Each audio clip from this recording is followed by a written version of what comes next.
Okay,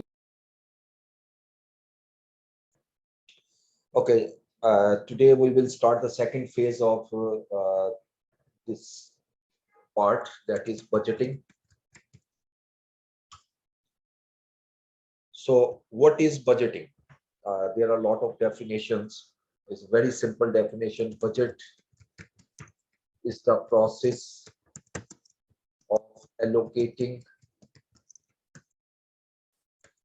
resources to various activities of business. You know that business की बहुत सी activities होती है, sales activity, marketing, production, payroll, and so on. इन तमाम activities को क्या क्या रिसोर्सेज एलोकेट करने हैं, this is a process and that is known as budget. एक और डेफिनेशन देखते हैं, a budget is a quantitative technique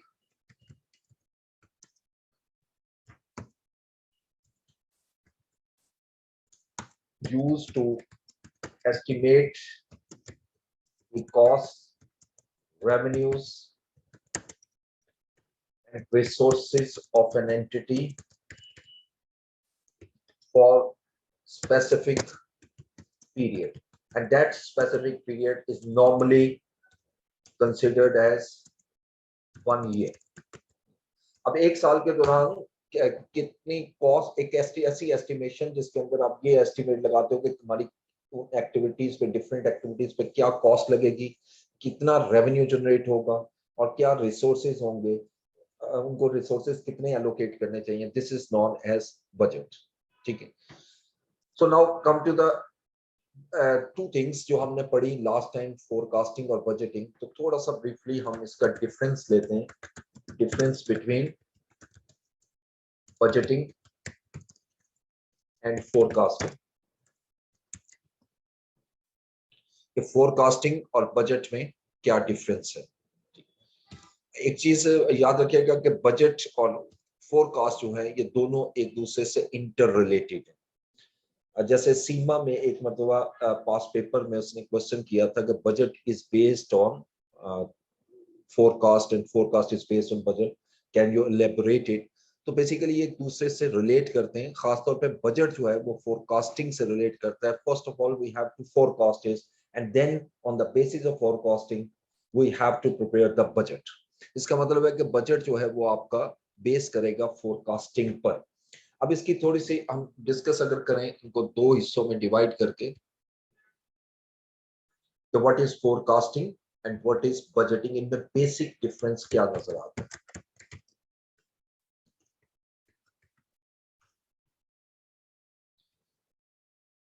ठीक है, फर्स्ट थिंग हम डिस्कस करेंगे कि फोरकास्ट जो है that is an estimation of probable events, that is what can occur in future, this is known as forecasting। or budgeting basically is related to planned activities।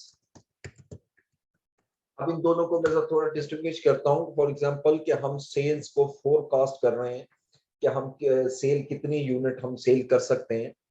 अब दूसरी तरफ हमें planned activity देखनी है, यानी मीन हमारी ऑर्गेनाइजेशन के अंदर रिसोर्सेज कितने अवेलेबल हैं, क्या ये मेरे लिए पॉसिबल है कि मैं 100% डिमांड जो मार्केट में एग्जिस्ट कर रही है उसको फुलफिल कर सकता हूं। If the answer is no, then we have to use the forecasted figure in order to convert them into budget। so budget is known as planned activity, यानी वही estimation मैं उन planned activities पे जब relate करूंगा, implement करूंगा, it becomes a budgeting। second, forecasting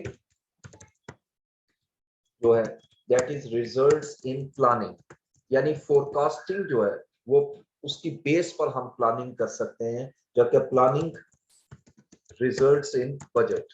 यानी ये किस्म का हमारा एक पूरा सीक्वेंस बन गया कि फोरकास्टिंग के बाद प्लानिंग की, और प्लानिंग से फिर हमने बजट की है, उस प्लानिंग पर हमने जब रिसोर्स एलोकेशन की, this is known as budget.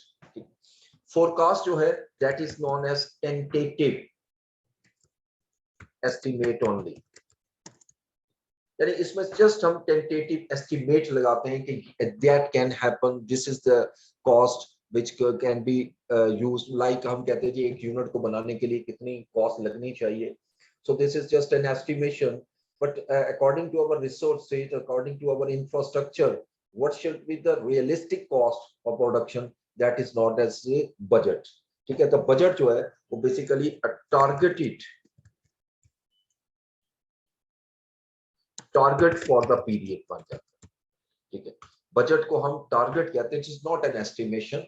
के एस्टिमेशन के बेस पर हम जब वैल्यूज असाइन करते हैं और प्लानिंग के मुताबिक उसी को हम टारगेट कहते हैं, and that becomes a budget. Budget second याद रखिएगा, बजट शॉर्ट टर्म पीरियड क्या होता है, जैसे ऊपर मैंने आप डेफिनेशन में भी लिखा नॉर्मली 1 ईयर, ये आमतौर पर 1 साल का होता है. 1 साल से ज्यादा का बजट जो है वो फोरकास्टिंग में जरूर कर सकते हैं, बट बजट जो है वो 1 साल का होता है. फोरकास्टिंग, अब जैसे हम सेल फोरकास्ट कर रहे हैं, we can make a forecast for more than 1 year, but mostly budget are prepared for a period of 1 year, और हर साल उसको रिवाइज किया जाता है in order to make a realistic, in order to get a realistic result.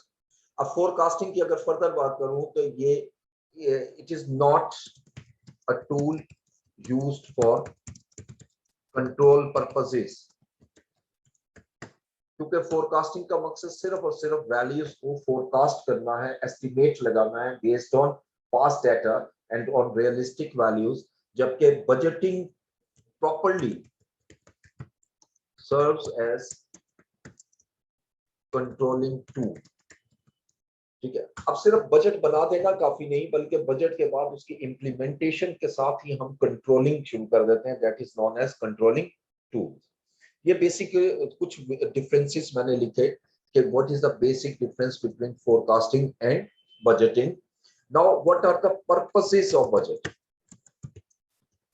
और ये चीजें हम काफी डिस्कस कर चुके हैं लास्ट 2 लेक्चर्स में भी, लेकिन यहाँ मैं स्पेसिफिकली रिलेट कर रहा हूँ बजट के साथ. इसमें हमारे पास टोटल वही फैक्टर्स हैं जो हम पढ़ चुके हैं. Number 1 is a planning, number 2 is a control, number 3 is a decision making, number 4 is resource allocation, and final and most important is the coordination and communication. Okay, what is the planning? Planning leads to a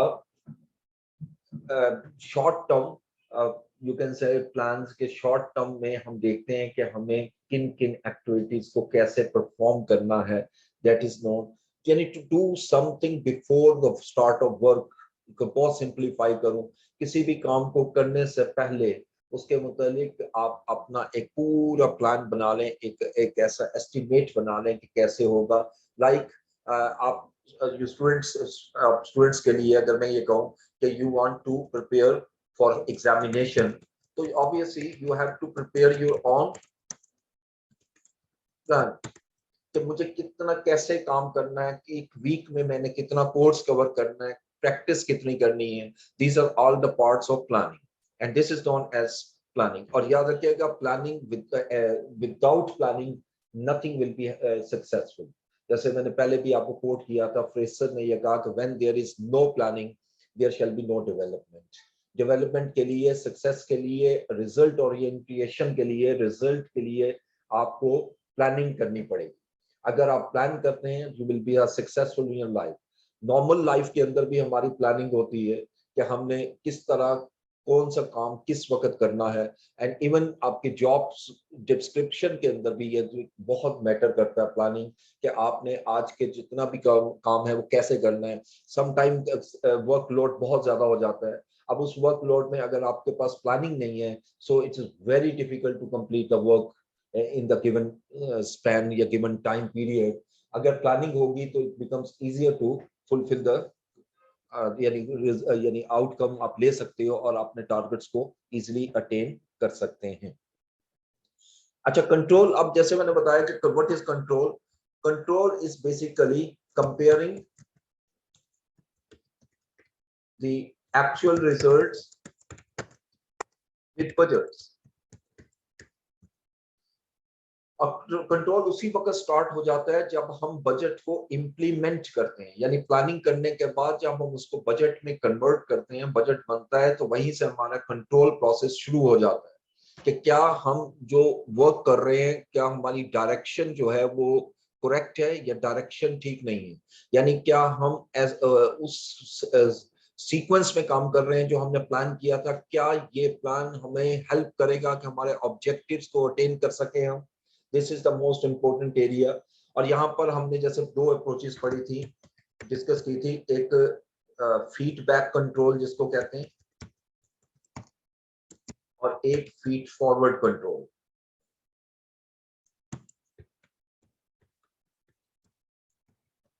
and what is the difference between two things?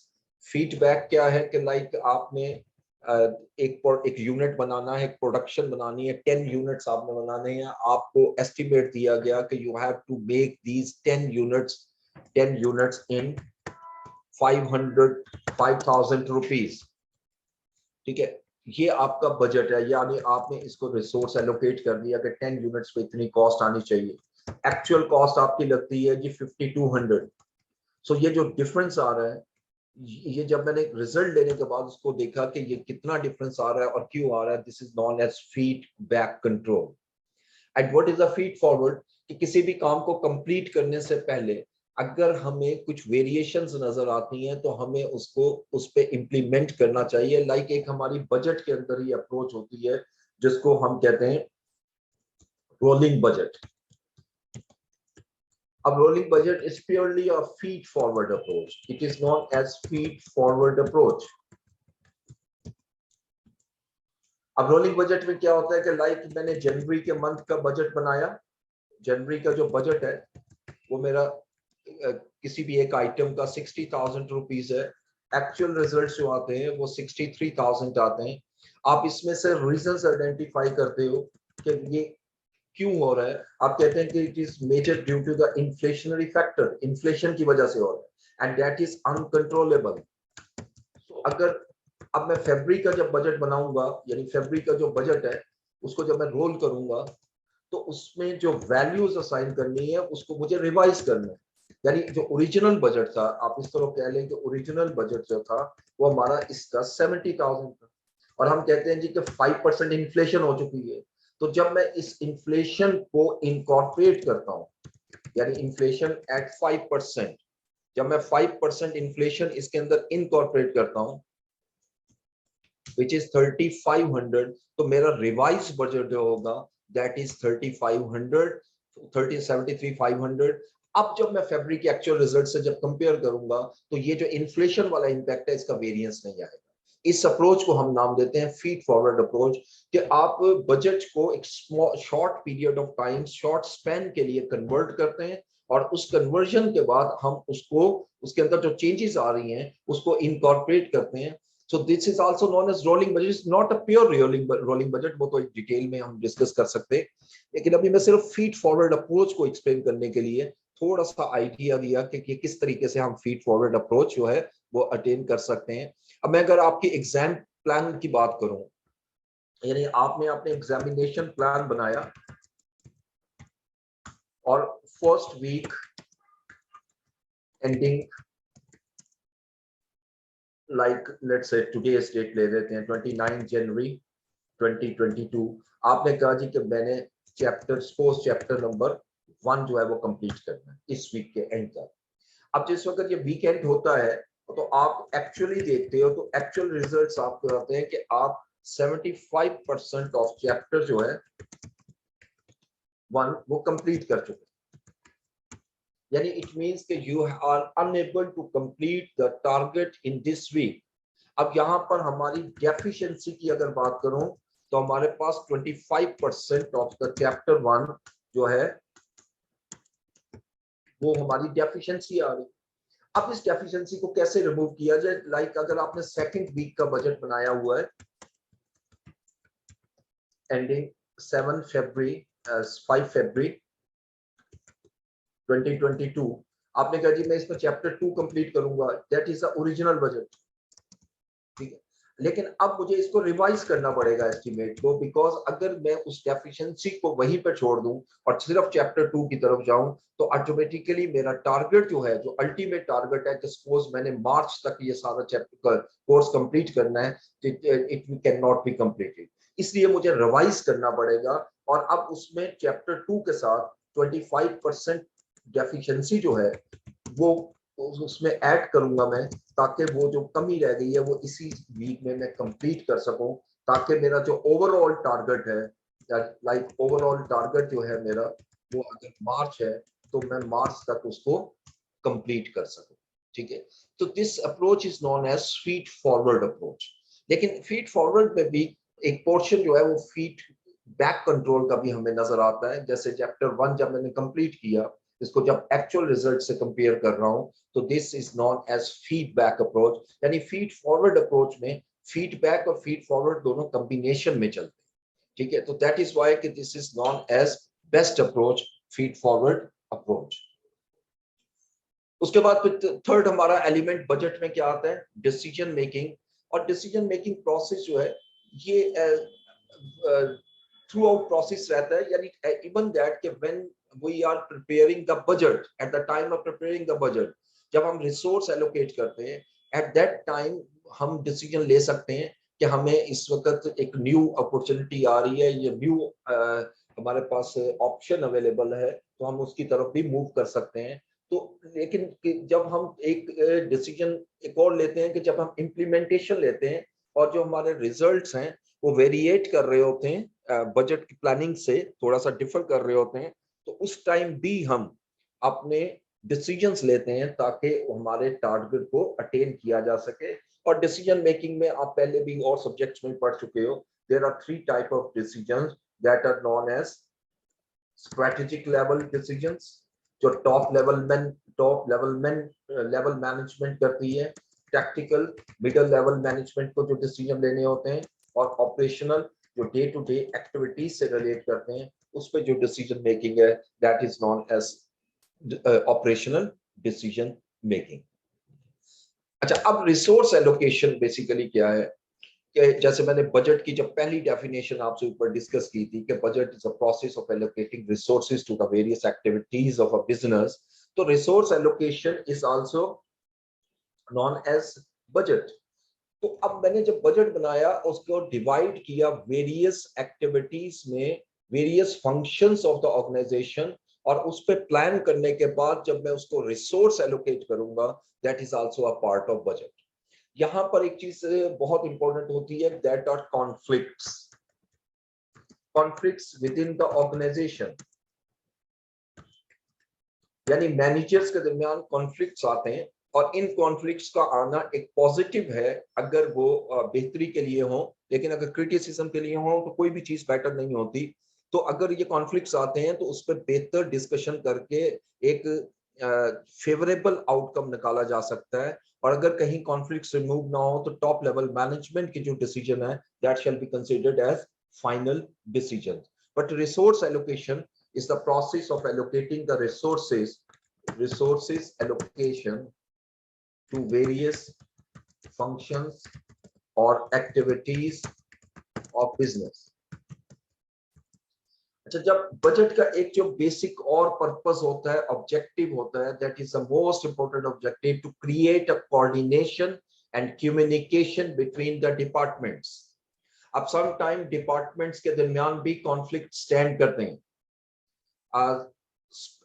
Marketing department का काम एक separate है, एक अपना उनके target है कि उन्होंने सेल अटेन करनी है, but they have to face the constant, like अब सेल को बढ़ाने के लिए दे शुड गिव डिस्काउंट्स, जो कि शायद उनके लिए कॉन्स्टेंट्स हो, वो पॉसिबल ना हो कि हम ज्यादा डिस्काउंट ना दे सकें।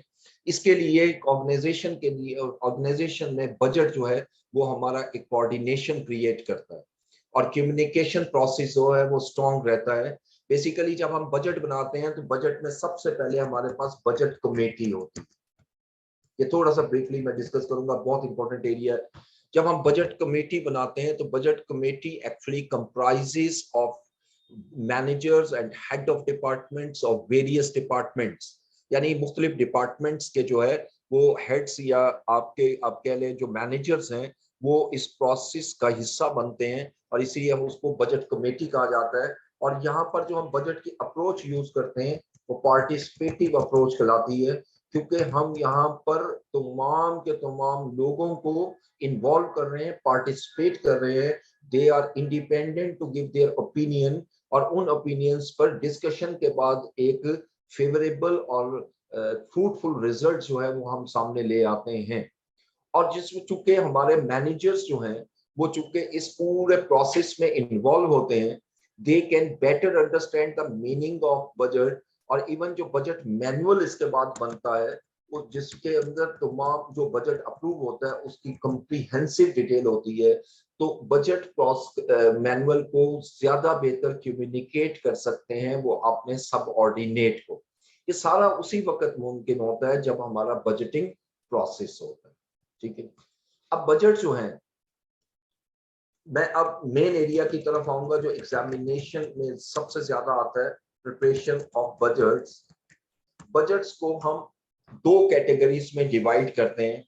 First is known as functional budgets and second are known as our master budget. ठीक है, यानी सबसे पहले हम फंक्शनल बजट बनाते हैं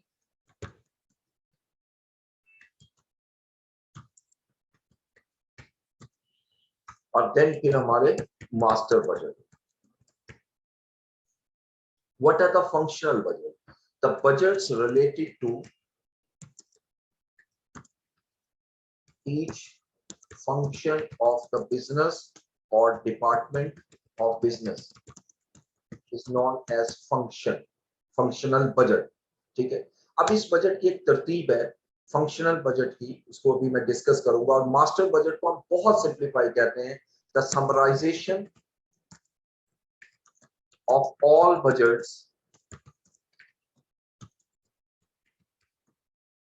in the form of statements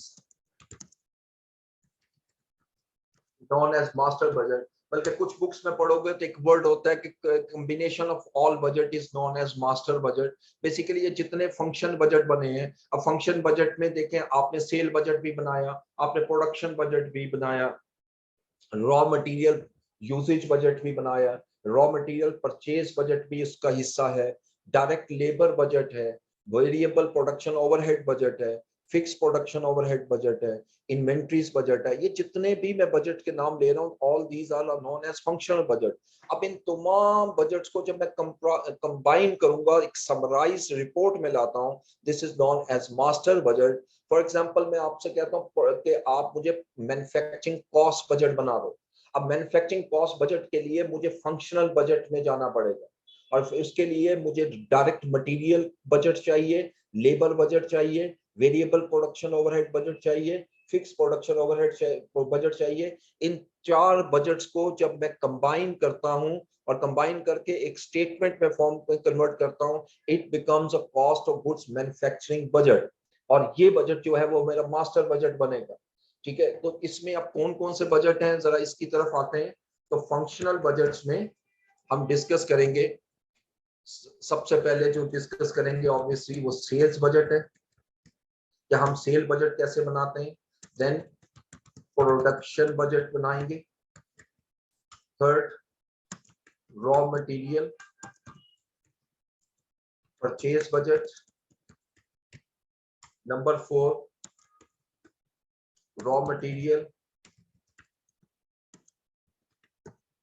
purchase budget यहाँ पे आ रहा है, और नंबर 3 पे मैं चेंज कर रहा हूँ, इसको हम यूसेज बजट कहते हैं। रॉ मटेरियल यूसेज बजट और रॉ मटेरियल परचेज बजट, फिर direct labour cost budget. Number 6, variable production overheads budget. Number 7, fixed production overhead budget. And number 8 पे मैं लिखता हूं नॉन प्रोडक्शन ओवरहेड बजट।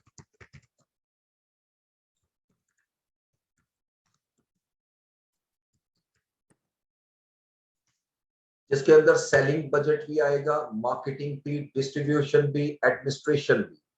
और समटाइम हम कैपिटल एक्सपेंडिचर बजट भी बनाते हैं। इन तमाम बजट्स में जो शुरू के बजट हैं ये एग्जामिनेशन के पॉइंट ऑफ व्यू से बहुत इंपॉर्टेंट है, ये जिनको मैं येलो कलर कर रहा हूं, these are the most important for examination. ये नंबर पहले 5 बजट जो है ये बहुत ज्यादा एग्जामिनेशन में आते हैं। सेकंड हमारा आता है मास्टर बजट। जैसे मैंने अभी कहा कॉम्बिनेशन ऑफ ऑल बजट्स, इसके अंदर हम बजटेड इनकम स्टेटमेंट बनाएंगे, budgeted statement of financial position इसमें कवर होती है, और सबसे इंपॉर्टेंट हमारा कैश बजट है। यानी ये 3 बजट जो है, इसके अलावा भी होता है like cost of goods manufacturing cost budget, वो इनकम स्टेटमेंट में ही कवर हो जाता है। ये तमाम बजट जो है अब हम एक एक करके एग्जांपल के साथ एक एक बजट जो है वो डिस्कस करेंगे। ठीक है जी। अब मैं इसके शीट 2 में इसकी न्यूमेरिक्स का जितना भी पोर्शन है वो शीट 2 में लाऊंगा।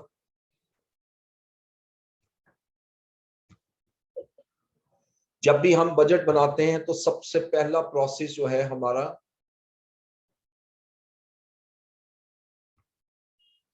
that is known as budget factor।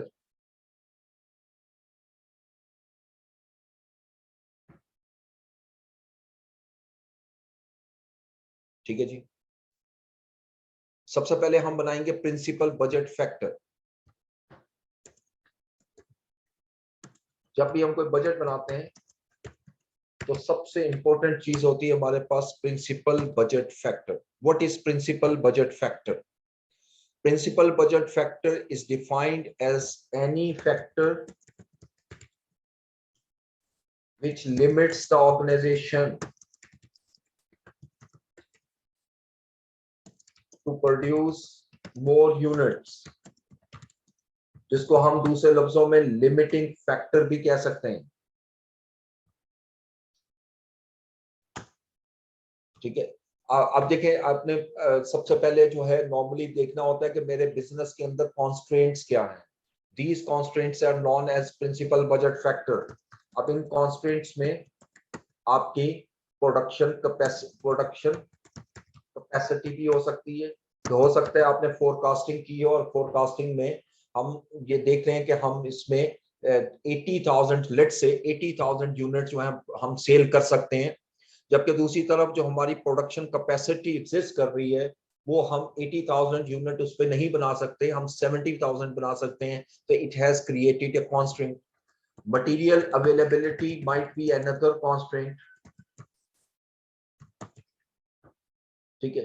इसी तरीके से मशीन और एक और कॉन्स्ट्रेंट है। Some time labour, skilled labour जब हमें होती है वो भी शॉर्ट होती है, skilled labour can be a constraint. These are also all are constraints.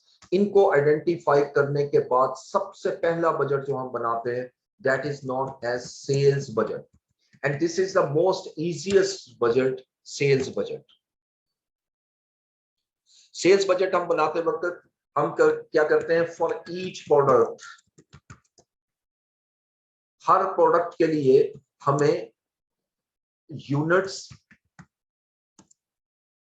should be multiplied with budgeted sales price। यानी हर प्रोडक्ट के लिए हम यूनिट्स जो है, जितने भी यूनिट, हर प्रोडक्ट के जितने यूनिट हैं उनको उनकी सेल प्राइस से जब हम मल्टीप्लाई करते हैं it becomes a sales budget. For example इस मैंने अभी कहा इज मोस्ट इजीएस्ट बजट। मैं इसको एग्जांपल से लेता हूं। एग्जांपल हम इस तरह लेते हैं, let's say ABC company is producing 3 products, that is A, B and C. The estimated sales in units with prices are given below। अब जैसे मेरे पास 3 प्रोडक्ट हैं, product A, product B and product सी।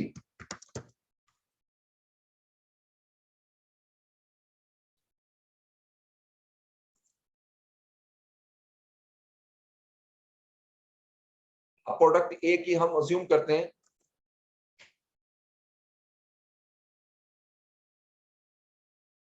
कि हमारे पास एस्टिमेटेड सेल जो है या फोरकास्टेड या बजटेड सेल्स जो है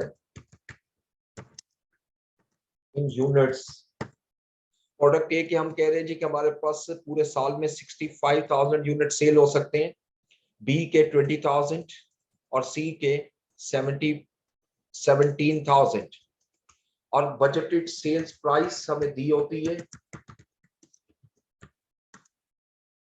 इन रुपीस। लाइक प्रोडक्ट ए की जो सेलिंग प्राइस है वो 50 रुपीज है, बी की 200 और सी की 250। अब आपसे कहा जाए कि सेल्स बजट बना दो, तो अब हम सेल बजट कैसे बनाएंगे? सिंपल, जैसे मैंने लिखा कि हर प्रोडक्ट के जो यूनिट्स हैं बजटेड, उसको सेल प्राइस से मल्टीप्लाई कर देंगे। ठीक है, तो अब अगर मैं सेल बजट की एक टेबल बनाऊं, sales budget and that budget is product wise, यानी प्रोडक्ट वाइज हम सेल बजट बनाते हैं कि हर प्रोडक्ट का कितनी कितनी सेल हम करेंगे। ये प्रोडक्ट्स आ जाएंगी फर्स्ट कॉलम में, यहाँ पर यूनिट्स आ जाएंगे जो आप सेल बजट किया है कि कितने यूनिट सेल होंगे, that is sales price, and then value of sales आ जाएगी इन रुपीस। ये 4 कॉलम हम इसको यूज करेंगे। अब हमारे पास 4 products that are non A ए, 3 प्रोडक्ट्स हैं बी और सी। अब ए के जो है वो 65,000 यूनिट्स हैं, बी के हमारे पास 20,000 यूनिट है और सी के 17,000। यानी हमने ये बजट किया है कि ए के 65,000 यूनिट हम सेल कर सकते हैं, बी के 20,000 यूनिट सेल कर सकते हैं और सी के 17 सेल होंगे। यानी ये हमें बजट जो प्रोवाइड किया है, ये marketing department is the best person, best department who can provide these estimates. ठीक है, और इसके पीछे पूरा प्रोसेस है और उसके बाद ये डिसाइड किया जाता है कि what should be the budget, what should be the target. यही मेरी सेल्स डिपार्टमेंट के लिए टारगेटेड वैल्यू है।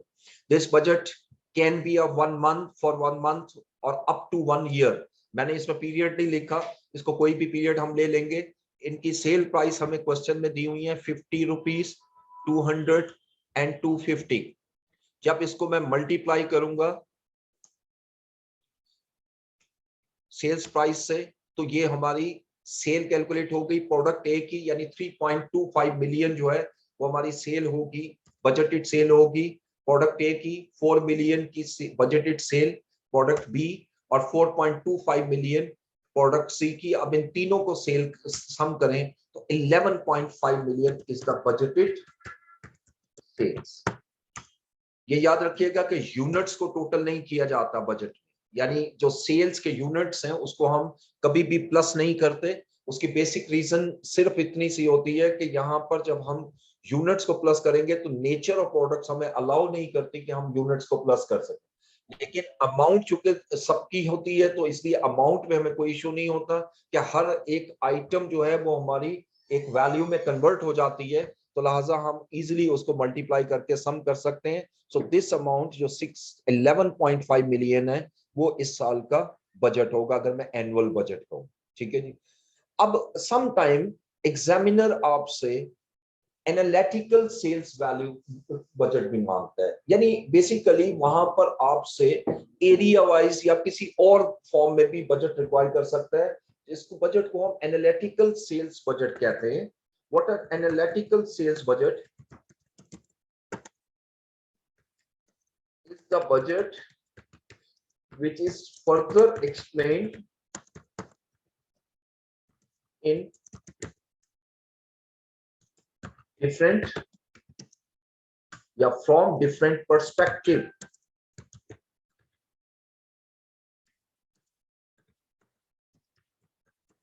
यानी हम इस एनालिटिकल सेल बजट उस बजट को कहेंगे जब इसी बजट को हम फर्दर एनालाइज करते हैं और उस बजट को हम यानी एक्सप्लेन करते हैं कि ये बजट इस वेरिएबल के थ्रू कितना कितना होगा। लाइक मेरा टोटल बजट आया 11.5 मिलियन। अब मेरे पास जो है वो टोटल 4 जो है वो एरिया है। सपोज जैसे हमारे 4 प्रोविंसेस हैं, एक हमारा प्रोविंस है पंजाब, एक सिंध वगैरह वगैरह। अब हम क्या करते हैं कि अगर हम इसी बजट को एरिया वाइज डिवाइड कर दें, उसको टेरिटरी वाइज डिवाइड कर दें या डिविजन्स कर देते हैं, उन डिविजन्स में डिवाइड कर दें, that is known as analytical sales budget. तो मैं इसमें फर्दर डाटा ऐड कर रहा हूं एनालिटिकल सेल बजट के लिए, यानी continuing to the previous example,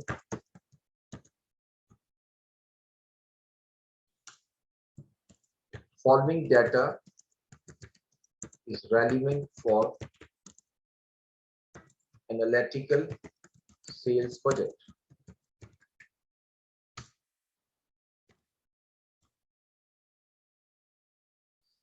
अच्छा, अब हमें वो कहते हैं जी कि the sales can be made shall be made in 3 divisions, that is X, Y and Z. The relevant information are given in following table.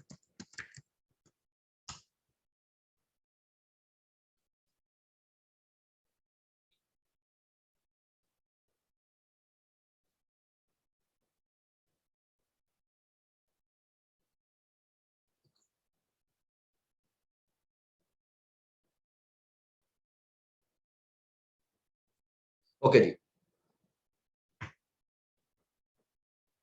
अच्छा, अब इसमें 3 मैं फर्दर टेबल बनाता हूं और इस टेबल में देखें, हम लिखते हैं जी products A B C, 3 product है हमारी, और यहां पर डिवीजन एक्स, डिवीजन वाई और डिवीजन, और इसमें हम लिखते हैं जी 30% जो है वो सेल आपकी डिवीजन ए में होगी,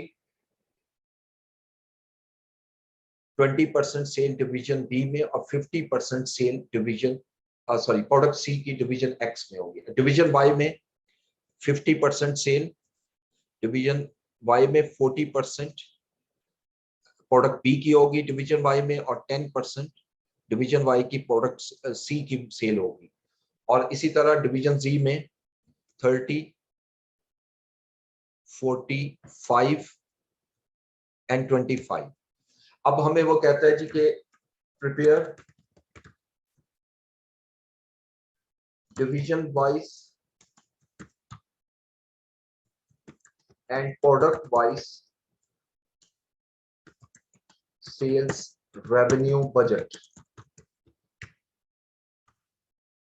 यानी अब हमें एक ऐसा बजट बनाना है जो डिवीजन वाइज भी हो और प्रोडक्ट वाइज भी। ऊपर हमने बजट बनाया वो सिर्फ और सिर्फ आप देख सकते हो प्रोडक्ट वाइज बजट है। अब इसको फर्दर एलेबोरेट करना है कि कौन सी प्रोडक्ट किस डिवीजन में कितनी सेल होगी। तो इस टेबल को हम 2 वे टेबल भी कहते हैं और बाइवेरिएटिव टेबल भी कह सकते हैं, यानी जो एक ही टेबल दोनों तरफ से हॉरिजॉन्टल और वर्टिकल हमें ये दोनों आउटकम्स दे दे, यानी प्रोडक्ट वाइज भी और डिवीजन वाइज भी। तो लिहाजा इस टेबल में अब मैं जब बनाता हूं तो यहां लिखूंगा प्रोडक्ट वाइज टेबल की हेडिंग में एंड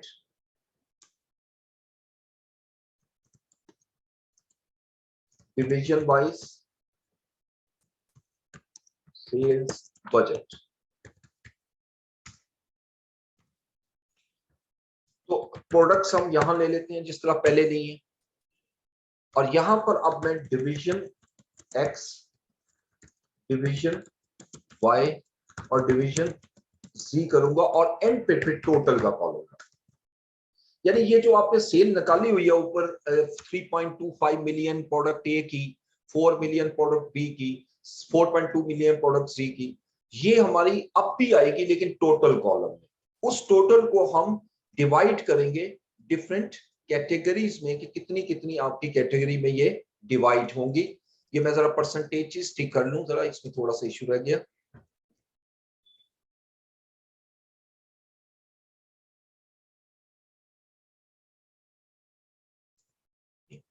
ठीक है जी, अब मैंने परसेंटेज ठीक की डाटा में, और यहां पर हम ये देखिए प्रोडक्ट यहां पे लिखेंगे product A, B and product C.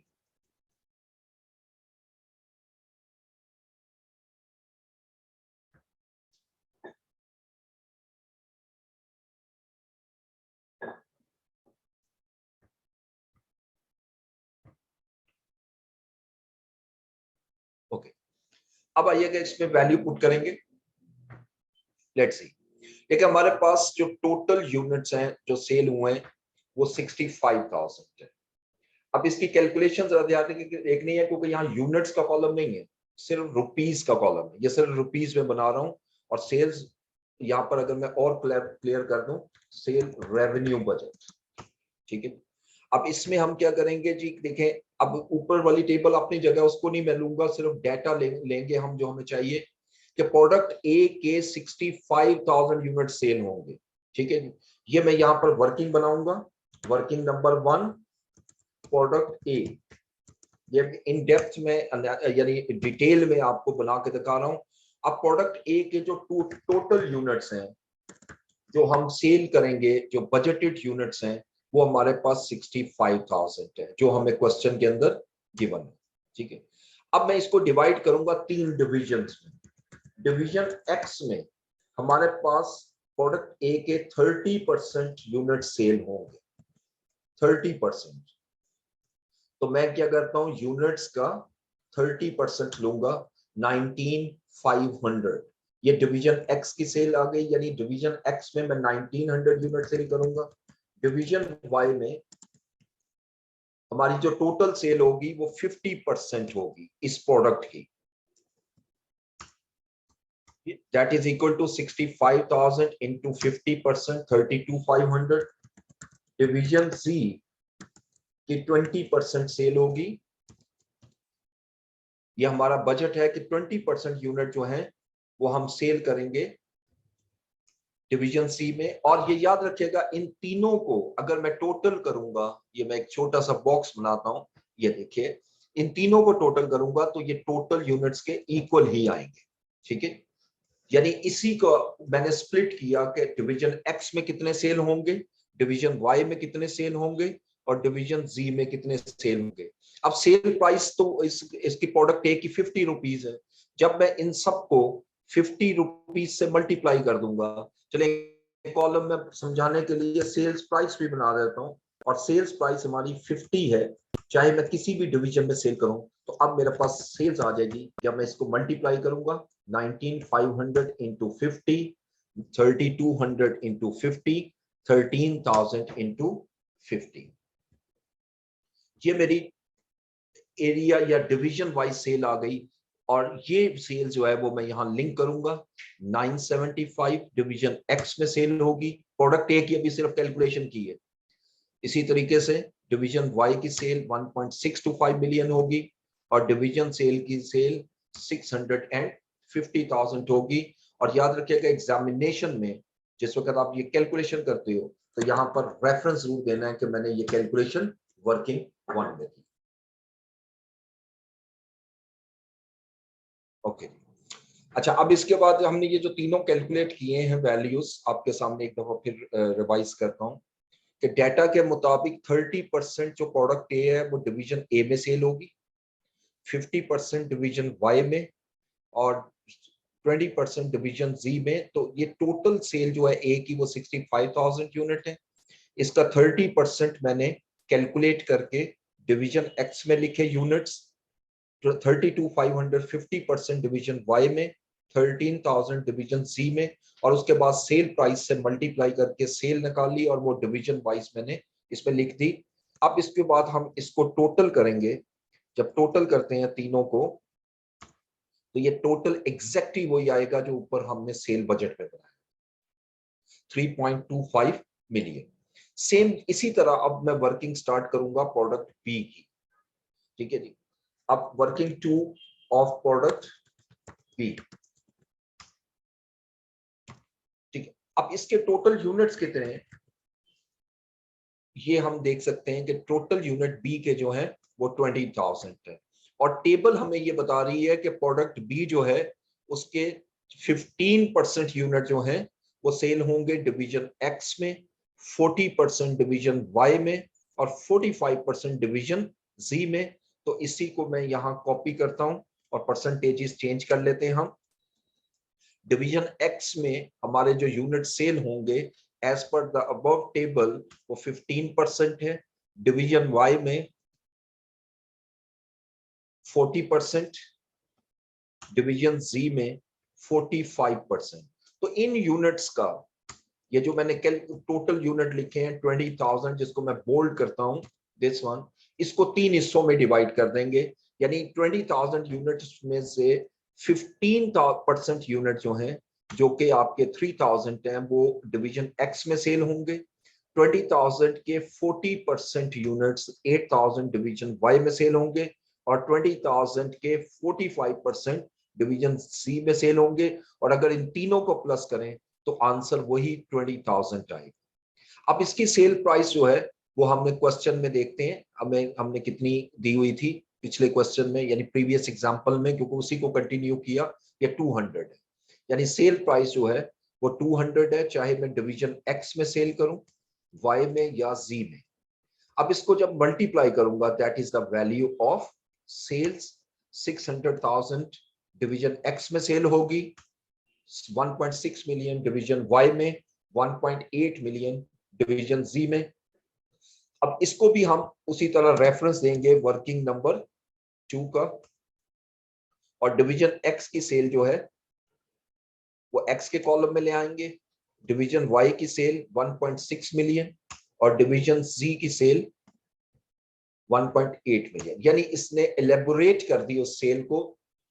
अब इसका टोटल करें तीनों सेल का तो एग्जैक्टली वही आएगी जो ऊपर हमने फर्स्ट टेबल में बनाई थी, दिस इज 4 मिलियन। अब सेम यही वर्किंग अब थर्ड मैं प्रोडक्ट सी के लिए बनाऊंगा, प्रोडक्ट सी के लिए,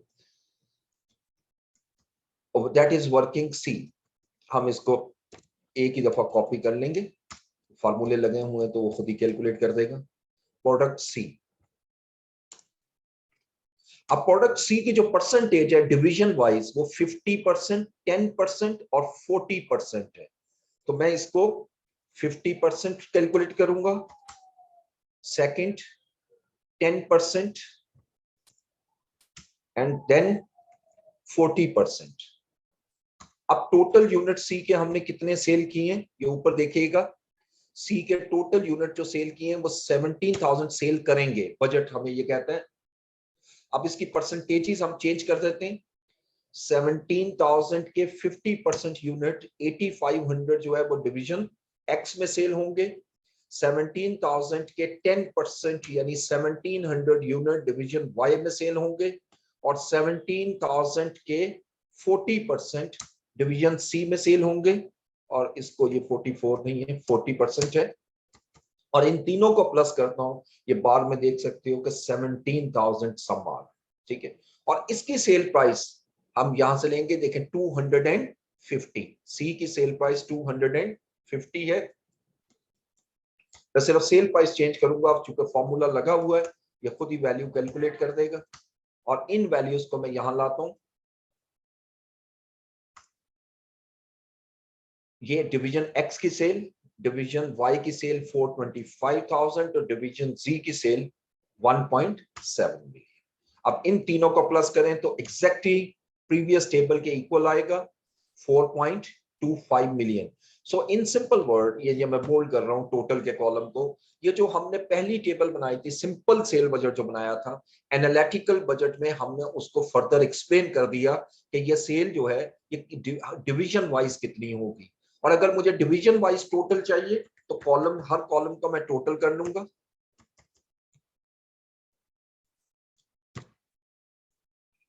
अब इन तीनों को प्लस किया, यानी डिवीजन एक्स में सेल 3.7 मिलियन होगी, डिवीजन वाई में सेल 3.65 मिलियन और डिवीजन सी में सेल जो है वो 4.15 million.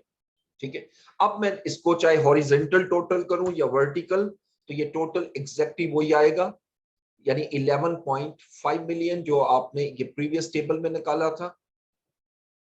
This one is known as sales budget. ये हमारा पहला बजट होता है, सेल्स बजट, जो कि एग्जामिनर आपको पेपर में दे सकता है। ठीक है, इसके बाद हमारा सेकंड बजट आता है production budget.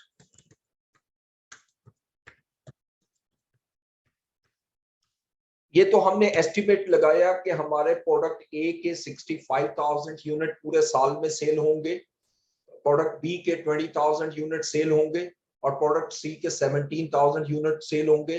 But how many units should be produced, that tells us about that tells the production budget will tell us के कितने कितने यूनिट हमें प्रोड्यूस करने चाहिए in order to sell 65,000 units of A, 20,000 units of B and 17,000 unit of C. तो एक चीज याद रखिएगा कि production budget is a unique budget. इसको मैं यूनिक कहा करता हूं इस कॉन्टेक्स्ट में, because this budget is only in units of quantity, not in amount, not in rupees. यानी ये वाहिद बजट है जो हमारा सिर्फ और सिर्फ क्वांटिटीज में आएगा, यानी यूनिट्स में आएगा, लेकिन ये किसी सूरत में हमारे रुपीज में नहीं होगा। इसलिए मैं इसको यूनिक करता हूं। इसके से पहले जो आपने बजट पढ़ा, ये जो सेल बजट, देखें ये यूनिट्स में भी है, अमाउंट में भी है, यानी रुपीज में भी है, दोनों में है। लेकिन इससे आगे जो बजट पढ़ेंगे उसमें भी दोनों में हम कैलकुलेट करेंगे। ये वाहिद बजट है प्रोडक्शन बजट जो कि सिर्फ और सिर्फ आपका यूनिट्स में होगा। अब प्रोडक्शन के लिए हमें करना क्या है, इसके लिए हम क्या करते हैं, देखें एक इसको हम स्टार्ट करते हैं हम सबसे पहले यूनिट सोल्ड से। यकीनी बात है जितने यूनिट में सेल करूंगा, यानी ये जो सेल्स है यूनिट्स टू बी सोल्ड, इस तरह लिख लें क्योंकि बजट है, यूनिट्स टू बी सोल्ड, कि मैं पूरे साल में कितने यूनिट करूंगा। मैं ऊपर एग्जांपल को इग्नोर करते हुए अगर मैं लूं, मैं कहता हूं जी कि अगर पूरे साल में मैं कहता हूं 50,000 यूनिट सेल करूंगा, तो जितने यूनिट मैंने सेल करने हैं तो डेफिनेटली उसको प्रोड्यूस भी करना पड़ेगा। फिर इसी तरह कंपनी की पॉलिसी होती है कि units in finish goods inventory, हमें कुछ units in finish goods inventory में भी रखने हैं, यानी जितने यूनिट हमने सेल करने, कंपनी जीरो इन्वेंट्री नहीं रखती। सपोज 7,000 यूनिट हमें क्लोजिंग इन्वेंट्री में भी होने चाहिए, यानी इट मींस 50,000 यूनिट मुझे बनाने हैं जो सेल होंगे और 7,000 यूनिट साल के एंड पर मेरे पास फिनिश गुड्स इन्वेंट्री में होने चाहिए। यानी इट मींस यहां तक समझ में आता है कि 57,000 यूनिट मुझे बनाने चाहिए इस पीरियड में। लेकिन कुछ यूनिट पिछले साल से भी आ रहे होंगे जो फिनिश गुड्स की ओपनिंग इन्वेंट्री कहते हैं, units in finish goods inventory opening. और ये जो मैंने लिखी ये है हमारी क्लोजिंग इन्वेंट्री। ठीक है, अब मैं कहता हूं जी 5,000 यूनिट जो है वो तो पहले से हमारे पास तैयार हुए थे, यानी पिछले साल ही तैयार हो चुके हैं। तो इस यानी इट मींस इन 57,000 यूनिट्स में से 5,000 यूनिट ऑलरेडी हमारे पास मैन्युफैक्चर्ड हैं, ऑलरेडी प्रिपेयर्ड हैं, प्रोड्यूस्ड है, इसको मुझे प्रोड्यूस नहीं करना पड़ेगा। अब इन दोनों को प्लस करूंगा तो 52,000 shall be the sales production budget. It's the most easiest budget. This is known as production budget. ठीक है, अब मैं इसी को एक एग्जांपल में लाता हूं। ये हर प्रोडक्ट के लिए, ये तो मैंने सिर्फ एक निकाला ना, लाइक जैसे ऊपर हमने क्वेश्चन लिया तो 3 यूनिट सेल हो रहे थे, तो तीनों की आपने कैलकुलेशन करनी है। अब मैं एक और एग्जांपल लूंगा जो कि रिलेट कर रही है प्रोडक्शन बजट से और कंटिन्यूइंग टू प्रीवियस एग्जांपल, यानी कुछ डाटा मैं वहां से लूंगा और कुछ डाटा मैं और ऐड कर रहा हूं। और मैं कहता हूं जी company's policy is to maintain closing finished goods inventory as hello जी जी सर, काइंडली आप प्रोडक्शन बजट रिपीट कर दें प्लीज। जी, मैं प्रोडक्शन बजट दोबारा रिपीट कर देता हूँ। So thank you sir. देखिए, प्रोडक्शन बजट में बेसिकली हमें कॉन्सेप्ट ये लेना है कि कितने यूनिट मुझे इस साल में प्रोड्यूस करने हैं, राइट। अब ऑब्वियसली जो यूनिट मैंने प्रोड्यूस करने हैं वो बेस किस पे करेंगे, सेल्स पर। अगर मैंने ज्यादा यूनिट, मेरा सेल बजट हाई यूनिट का है, मुझे हायर प्रोडक्शन करनी पड़ेगी। अगर लो है तो लो करनी पड़ेगी। इसलिए मैं स्टार्ट कहां से कर रहा हूँ, 50,000 unit to be sold assume कर रहा हूँ। ये सारे अज्यूम है, कोई डाटा मैंने ऊपर क्वेश्चन में अभी नहीं लिया, वो नीचे एग्जाम्पल में करवाऊंगा। यानी मैं अज्यूम कर रहा हूँ कि 50,000 यूनिट मुझे सेल करने। ऑब्वियसली जो यूनिट मैंने सेल करने हैं वो प्रोड्यूस करूंगा तो सेल होंगे, ठीक है। यानी ये एक तो ये 50,000 यूनिट हो गए। सेकंड, फिर हमें ये देखना है कि क्लोजिंग फिनिश गुड्स इन्वेंट्री कितनी है। देखिए, आप को कंपनी की पॉलिसी होती है कि कुछ ना कुछ स्टॉक हमारे पास इन्वेंट्री में हर वक्त मौजूद होना चाहिए फिनिश्ड फॉर्म में, ताकि कब कोई कस्टमर आए तो हम उसको फौरन सेल कर सकें। यानी डिमांड कभी किसी पीरियड में ज्यादा या कम हो सकती है, तो हमें स्टॉक मेंटेन करना पड़ता है। हम फर्दर अज्यूम करते हैं कि जी 7,000 यूनिट कंपनी की पॉलिसी है कि 7,000 यूनिट उसके क्लोजिंग स्टॉक होना चाहिए। अब अगर मैं ये दोनों वर्डिंग को कंबाइन करूं तो 50,000 यूनिट जो मैंने सेल करने हैं वो भी प्रोड्यूस करने पड़ेंगे। और जो कंपनी की पॉलिसी है कि 7,000 यूनिट मेरे पास क्लोजिंग फिनिश गुड्स इन्वेंट्री में होने चाहिए, वो भी मुझे प्रोड्यूस करने पड़ेंगे। इट मींस टोटल यूनिट जो मुझे प्रोड्यूस करने चाहिए वो 57,000 है। लेकिन कुछ पिछले साल से भी आज आएंगे। पिछले साल वाले कौन से, जो वो यूनिट जो पिछले साल की क्लोजिंग इन्वेंट्री में पड़े थे और सेल नहीं हुए थे। यकीनी बात है, ये 5,000 यूनिट जो मैं अज्यूम कर रहा हूं कि ये पिछले पीरियड से आ रहे हैं, तो ये मुझे प्रोड्यूस नहीं करने पड़ेंगे लेकिन सेल करूंगा। और ये 50,000 यूनिट जो मैं सेल अज्यूम कर रहा हूं कि मैंने 50,000 यूनिट सेल करने हैं, उनमें ये 5,000 यूनिट शामिल हैं, इसलिए मैं इसको माइनस कर रहा हूं। तो इस this is known as production budget. Right sir. Hopefully इसको अंडरस्टैंड कर गए होंगे। Yes sir. Thank you. अच्छा जी, अब कंपनी पॉलिसी की तरफ मैं आता हूँ जी। कंपनी पॉलिसी ये है कि जी प्रोडक्ट ए जो है हमारी, जैसे ऊपर हमने 3 प्रोडक्ट लिखी हैं, इसकी 10% ऑफ सेल्स जो है वो मेरी इन्वेंट्री होनी चाहिए। प्रोडक्ट बी जो है ये 8% ऑफ सेल्स, ये क्लोजिंग इन्वेंट्री होनी चाहिए। और प्रोडक्ट सी जो है दैट इज 6% ऑफ सेल्स। और इसके अलावा फर्दर हमें वो बता रहा है ओपनिंग इन्वेंट्री जो है ऑफ फिनिश गुड्स,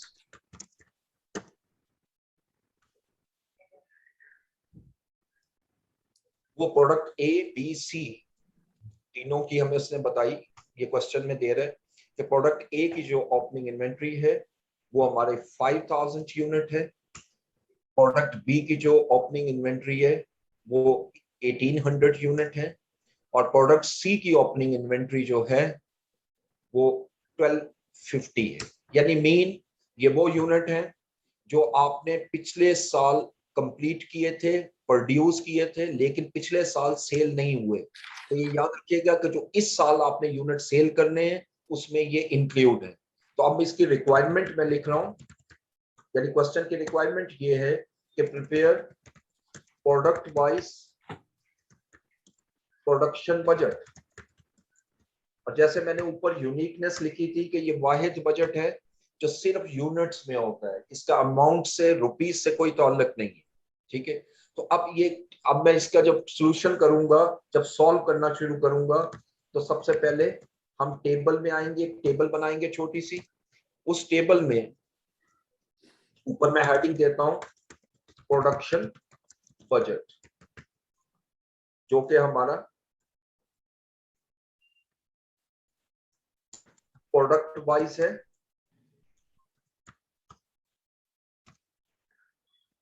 और यहां पर मैं तीनों प्रोडक्ट्स लिख लेता हूं, प्रोडक्ट ए, प्रोडक्ट बी और प्रोडक्ट सी। तो प्लीज रिमेंबर जो मैंने ऊपर आपके सामने लिखा, ये जो फॉर्मूला लिखा जिसको ये मैं हाईलाइट करता हूँ येलो कलर से, दिस वन, इसको फॉलो करना है प्रोडक्शन बजट के लिए हर क्वेश्चन में। सबसे पहले मुझे बजटेड सेल चाहिए, यानी यूनिट टू बी सोल्ड, इसको हम बजटेड सेल्स इन यूनिट्स भी कह सकते हैं। और ये डाटा इस एग्जांपल में नजर नहीं आ रहा आपको। इस एग्जांपल में सिर्फ दो इंफॉर्मेशन है कि क्लोजिंग फिनिश गुड्स इन्वेंट्री कितनी होनी चाहिए और ओपनिंग फिनिश गुड्स इन्वेंट्री कितनी है। सिर्फ ये दो चीजें हमारे पास इसमें आ रही हैं। अब सेल का डाटा मैं कहां से लूंगा, क्योंकि मैंने यहां लिखा हुआ है continuing to the previous example. तो जो प्रीवियस एग्जांपल है उसमें से अगर देखें तो ये डाटा दिया हुआ है, ए का 65,000 यूनिट, बी के 20,000 और सी के 17,000 यूनिट्स। यही यूनिट मैं यहां पर ले आता हूं, यानी 65,000, इसी को लिंक कर देते हैं। ए की जो बजटेड सेल है वो 65,000 यूनिट है, बी की 20,000 है, सी की 17,000। अब एज पर दिस फार्मूला, अब इसमें हमें क्लोजिंग इन्वेंट्री यूनिट्स जो है, जो फिनिश गुड्स के हैं वो प्लस करने हैं। यानी मेरी पॉलिसी के मुताबिक जो क्लोजिंग इन्वेंट्री है वो भी मुझे प्रोड्यूस करनी पड़ेगी। जब साल खत्म होगा, बजट ईयर खत्म होगा, नेक्स्ट ईयर खत्म होगा, तो इतनी क्वांटिटी मेरे पास मौजूद होनी चाहिए तैयार फॉर्म में, मैन्युफैक्चर्ड फॉर्म में। लिहाजा इसको हम क्लोजिंग इन्वेंट्री कहेंगे। और पॉलिसी ये लिखी हुई है प्रोडक्ट ए 10% ऑफ सेल्स, यानी ये सेल है इसका 10%। जो पॉलिसी है उसके मुताबिक, यानी 6500 यूनिट मुझे मजीद प्रोड्यूस करने हैं। इसी तरीके से जो प्रोडक्ट बी की पॉलिसी है वो 8% है, जो कि 1600 आएगा। और प्रोडक्ट सी की पॉलिसी जो है वो हमारी क्वेश्चन के मुताबिक 6% है। मैंने क्या किया कि 65,000 का 10% लिया, 20,000 का 8% और 17,000 का 6%। पहले स्टेप पे हम इसको ऐड करते हैं, यानी ये टोटल यूनिट्स जो मुझे प्रोड्यूस करने चाहिए। लेकिन इसमें से जो प्रीवियस ओपनिंग इन्वेंट्री जो आपको ये नजर आ रही है, जो प्रीवियस पीरियड से आ रही है, जो कि अभी सेल नहीं हुई, यकीनी बात है ये यूनिट आप अप सेल करेंगे फर्स्ट इन फर्स्ट आउट के तहत। जो यूनिट पहले प्रोड्यूस हुए हैं उसको पहले सेल करेंगे। तो ये जो 65,000 यूनिट मैंने लिखे हैं, इसमें ये 5,000 इंक्लूड हैं, और इसलिए इसको मैं इसमें से लेस कर देता हूं। Opening inventory of finish goods in units, और ये क्वेश्चन में हमें गिवन है 5,000 यूनिट, यहां से माइनस करता हूं 1800 यूनिट बी में से और 1250 सी में से। ये इसलिए माइनस कर रहे हैं कि ये ऑलरेडी हमारे पास प्रोड्यूस्ड है। अब जब मैं इसको माइनस करूंगा तो जो आंसर आएगा that is known as production budget. जी को this is known as production budget in units.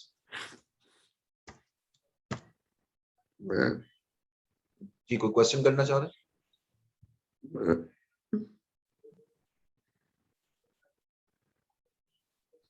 Ji please.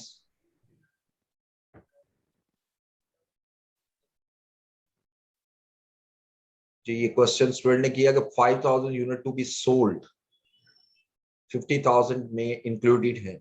Yes, अभी मैंने जैसे बताया कि ये जो 5,000 यूनिट है, ये ऊपर वाले 5,000 की बात कर रहे हैं, दिस वन, ये इस 50,000 में इंक्लूड है, इसलिए हम इसको माइनस करेंगे क्योंकि ये ऑलरेडी प्रोड्यूस्ड है, right. This is known as production budget. और ये जैसे मैंने बताया कि ये बहुत सिंपल बजट होता है।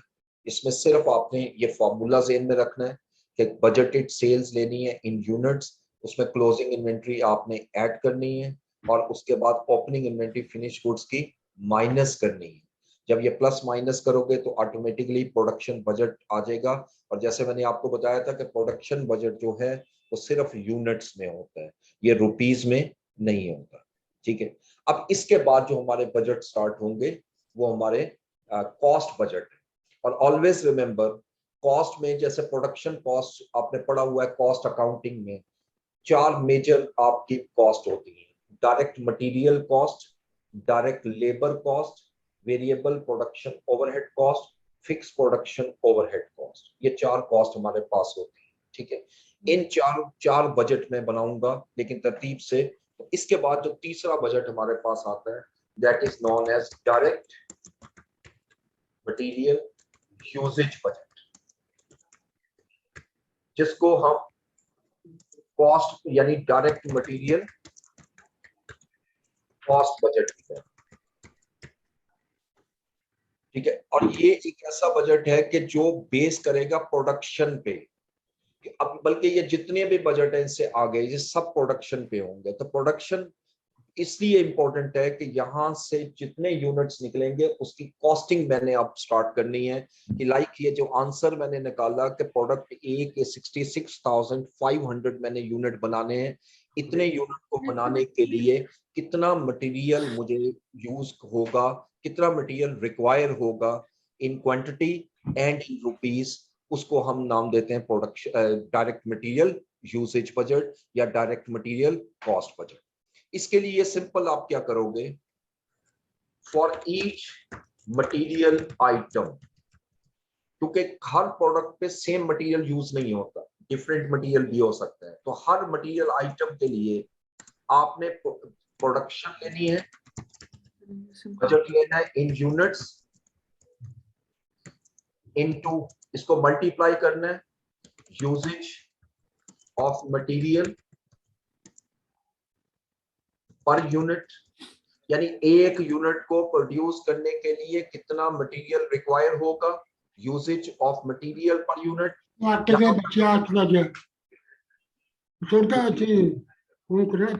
ਨਹੀਂ ਇਹਨੂੰ ਕੱਟ ਕੇ ਪਾ ਲਾਂਗੇ, ਤੁਸੀਂ ਖਲੋ ਜਾਓਗੇ, ਪਾ ਲਾਂਗੇ ਆਪੇ। ਉਹਨੂੰ ਢੱਕਣ ਚ ਕੱਢ ਲਓ। ਹਾਂ ਬਾਅਦ ਚ ਫਿਰ ਉੱਤੇ ਪਾ ਦਿਓ।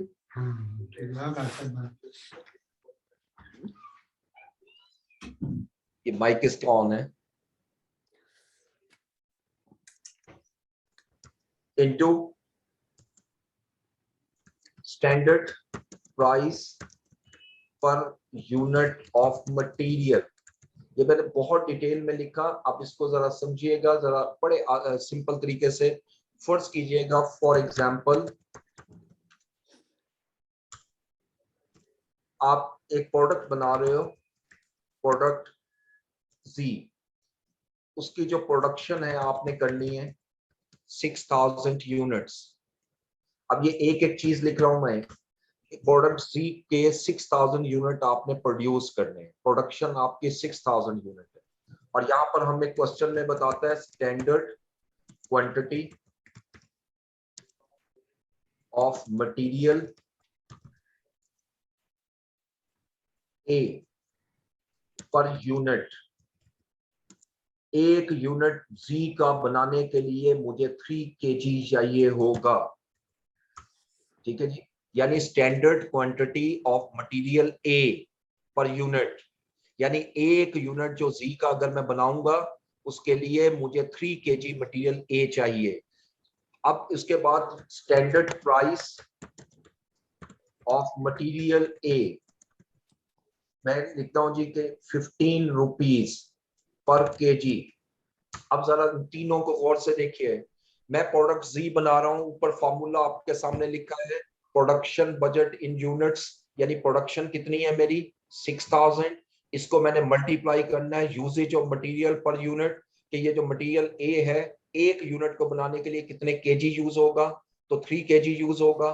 तो अगर मैं इसको मल्टीप्लाई करूंगा तो 18,000 kg आएगा। ये स्टेप देखिएगा, पहला स्टेप, यानी मैं ये करूंगा कि 6000 into 3 is equal to 18,000।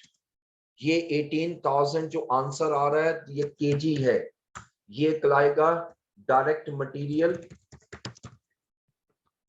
Usage budget in quantity.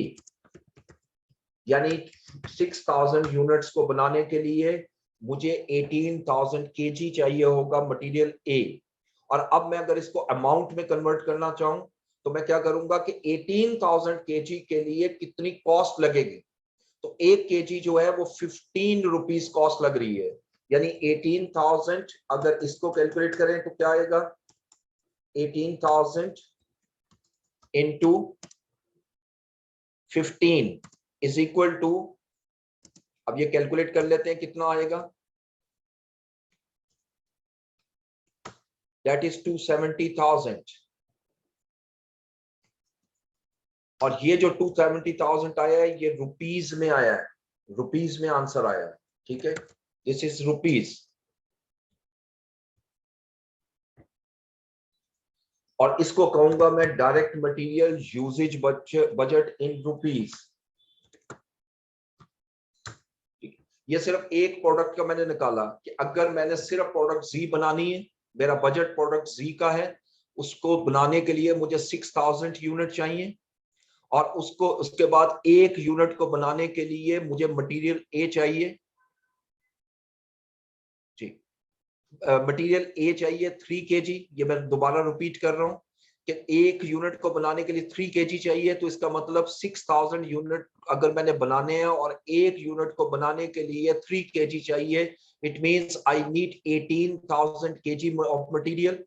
और फिर मटेरियल जो आप खरीद सकते हो या उसकी जो प्राइस है वो 15 रुपीज है, 1 kg 15 रुपीज में कॉस्ट करेगा, तो ये 270,000 रुपीज मेरा direct material usage budget in rupees आ जाएगा। जो ऊपर मैंने कैलकुलेट किया ये इन क्वांटिटी। अब ये एग्जामिनेशन पे डिपेंड करता है, एग्जामिनर पे डिपेंड करता है कि आपको ये बजट क्वांटिटी में रिक्वायर कर रहा है या रुपीज में, कि दोनों में हो सकता है। और जैसे मैंने ऊपर भी आपको प्रोडक्शन बजट में बताया था कि प्रोडक्शन बजट जो है वो यूनिक बजट है, दिस वन, कि वो सिर्फ क्वांटिटी में होता है, लेकिन ये बजट देखें, आप देख सकते हो ये क्वांटिटी में भी है और अमाउंट में भी है, ठीक है जी। अच्छा, अब मैं इसको फर्दर एक्सप्लेन करता हूं, ये रिवाइज भी हो जाएगा जरा एक एग्जांपल लेके। इसमें 2 एग्जांपल लूंगा, एक थोड़ी सी सिंपल एग्जांपल और एक जरा कॉम्प्लेक्स एग्जांपल। ठीक है, और ये सिंपल एग्जांपल ले रहा हूं, इसके साथ सिंपल का वर्ड मैंने लिखा। ABC company intends to produce 40,000 units of product beta standard material quantity to produce 1 unit of beta is given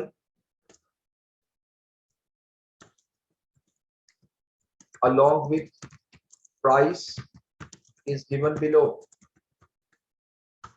ठीक है जी। अब इसमें हम कहते हैं जी कि मटेरियल X जो है वो 2 kg पर यूनिट लगेगा, और इसकी जो प्राइस है ₹6 पर केजी है। Then material Y 1.5 kg per unit consume होगा, और इसकी प्राइस ₹12 पर केजी है। ठीक है जी। क्वेश्चन की रिक्वायरमेंट ये है, prepare direct material usage budget in KG and in rupees. यानी आपने बजट बनाना है केजी में और रुपीस में। देखें, अब यहां पर प्रोडक्ट एक है, सिर्फ एक प्रोडक्ट है बीटा। उस बीटा को बनाने के लिए मुझे 2 किस्म का मटेरियल चाहिए। जैसे बहुत सी प्रोडक्ट्स होती है, like take the case of cake. आप एक केक बना रहे हो, इसमें कितने किस्म का मटेरियल यूज होता है। इसके अंदर आपको मिल्क भी चाहिए, बटर चाहिए, क्रीम चाहिए, या आप कह सकते हैं शुगर चाहिए, और फ्लेवर्स चाहिए, एंड सो ऑन। बेशुमार मटेरियल चाहिए। कोई भी आप प्रोडक्ट बनाओगे वो सिंगल मटेरियल से नहीं बनती। ठीक है। तो अब यहाँ पर हम ये अज्यूम कर रहे हैं कि जी बीटा को बनाने के लिए हमें दो किस्म का मटेरियल चाहिए, एक मटेरियल एक्स और एक मटेरियल वाई, और उसके कितना कितना मटेरियल चाहिए होगा वो भी इसमें लिखा हुआ है कि एक यूनिट को बनाने के लिए 2 kg मटेरियल एक्स चाहिए, 1.5 kg मटेरियल वाई चाहिए। ठीक है, ये मैं आपको क्वेश्चंस देख रहा हूँ, मैं कोशिश करता हूँ दो दफा रिपीट कर दूं। एनीहो इसके बाद जो है जब नमाज की ब्रेक होगी उसके बाद फिर मैं आपको क्वेश्चंस अलाउ करूंगा कि आप क्वेश्चंस कर सकते हो, तो प्लीज फिलहाल कॉन्सेंट्रेट कीजिएगा जो मैं कहना चाह रहा हूँ। एक बार फिर रिपीट कर रहा हूँ कि एक यूनिट को बनाने के लिए बीटा के मुझे मटेरियल एक्स भी चाहिए, 2 kg मटेरियल एक्स और 1.5 kg मटेरियल वाई, और उनकी प्राइसेस और कॉस्ट हमारे पास गिवन है। एक की प्राइस 6 रुपीज है और एक की प्राइस 12 रुपीज है। अब हमने इसका बजट बनाना है, direct material usage budget in quantity, यानी mean in KG and in rupees. अब जब मैं सॉल्व करूंगा यहाँ पर, तो हम एक टेबल बनाएंगे उसी तरह, और यहां लिखता हूं डायरेक्ट मटेरियल यूजेज बजट। अब इसमें हमारे पास दो मटेरियल, तो मटेरियल वाइज बनेगा। पहले हम मटेरियल लिखेंगे और मटेरियल लिखने के बाद हम यहां पर दोनों मटेरियल लिख लेते हैं, एक्स और वाई। ठीक है, इसमें जैसे मैंने ऊपर फार्मूले में लिखा था दिस वन, इसको मैं बोल्ड इटैलिक कर रहा हूं। बजट, पहले मुझे प्रोडक्शन बजट चाहिए, तो यहां मैं प्रोडक्शन लिखता हूं, इसको थोड़ी स्पेस देते हैं। प्रोडक्शन हमारी इन यूनिट्स में होगी, तो यहां मैं लिख भी देता हूं प्रोडक्शन इन यूनिट्स। हमने कितने यूनिट प्रोड्यूस करने ये तो हमारे पास है। क्वेश्चन के मुताबिक we have to produce 40,000 unit of beta, तो ये 40,000 मैंने यूनिट बीटा के बनाने हैं, दोनों जगह मैं 40,000 लिखता हूँ। अब 40,000 यूनिट को लिए मुझे क्वांटिटी चाहिए पर केजी, यानी एक पर यूनिट इन केजी, यानी एक यूनिट को बनाने के लिए, एक यूनिट को बनाने के लिए एक यूनिट को मुझे मटेरियल एक्स की कितनी क्वांटिटी चाहिए, ये देखिए डाटा में लिखा हुआ है 2 kg, और मटेरियल वाई की 1.5 kg।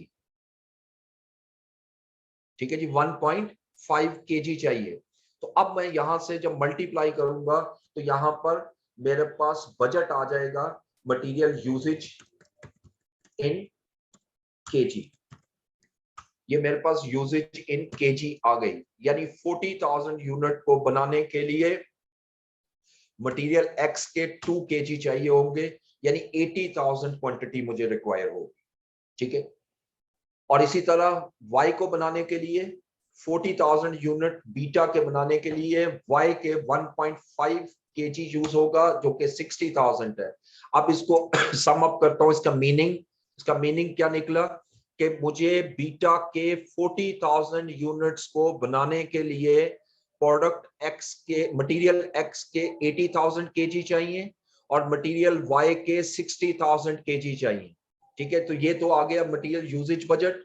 और अब मैं इसको अमाउंट में जब कन्वर्ट करूंगा तो प्राइस पर केजी लेता हूं। अब प्राइस पर केजी हमें दी हुई है क्वेश्चन में, जो मटेरियल एक्स है उसकी प्राइस 6 है, मटेरियल वाई की प्राइस 12 है। जब इसको मल्टीप्लाई करूंगा तो that is usage budget in rupees.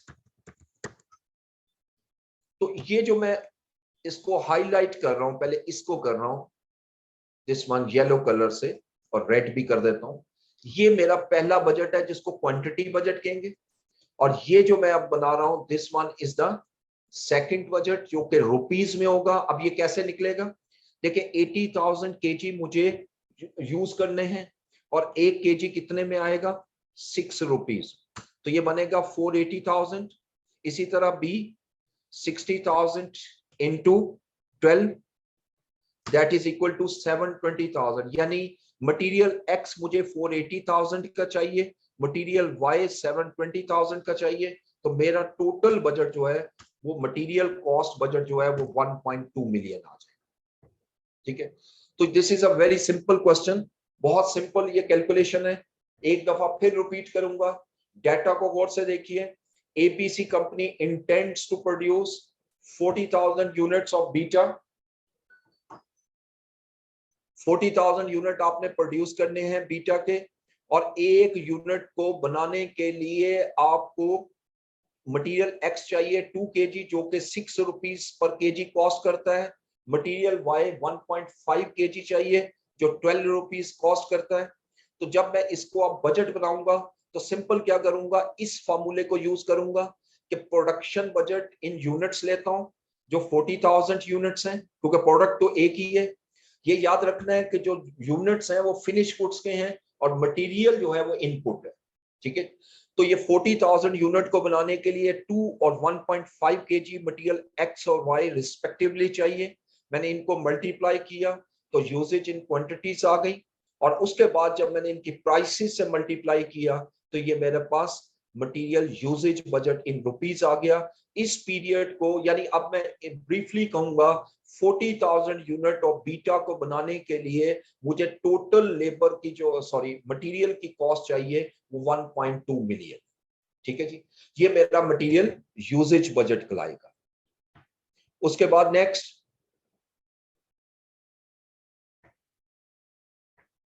हम मूव करेंगे एक और एग्जांपल की तरफ, और ये जरा अब मैं थोड़ी सी इसको कॉम्प्लेक्स एग्जांपल का नाम देता हूं, इसके अंदर कुछ चीजें ज्यादा ऐड कर रहा हूं।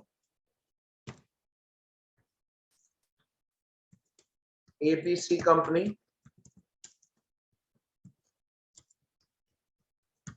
intends to produce 20,000 units of product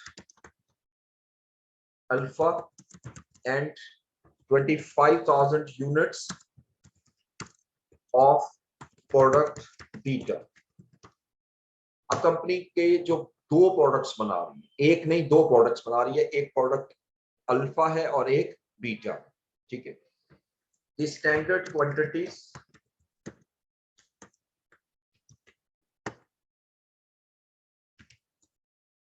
and prices to produce 1 unit of both products are given in following table। अब यहां पर हम लिखते हैं जी प्रोडक्ट्स अल्फा बीटा, प्रोडक्शन ऊपर लिखी हुई है, सॉरी उसको छोड़ दो, और यहां पर quantity material A, quantity material B. इसमें 2 kg चाहिए, 1 kg चाहिए, 2 kg, 3 kg और 4 kg।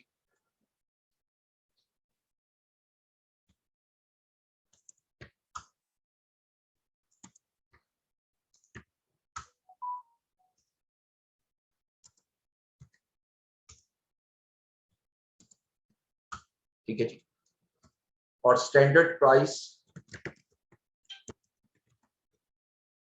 Of material A ₹10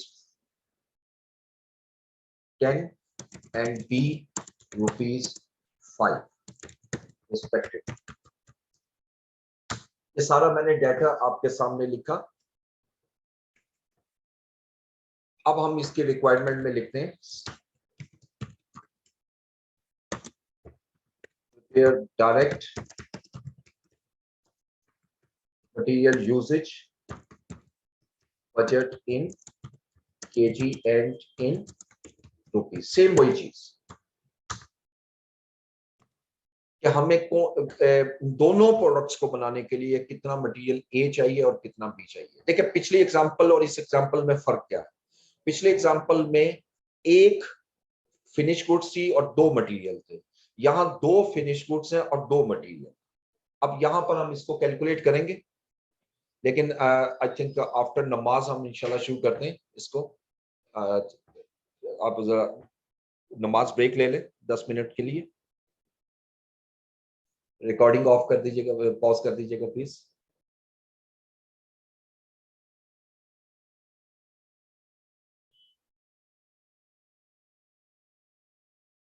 ji head office से कोई सुन रहे?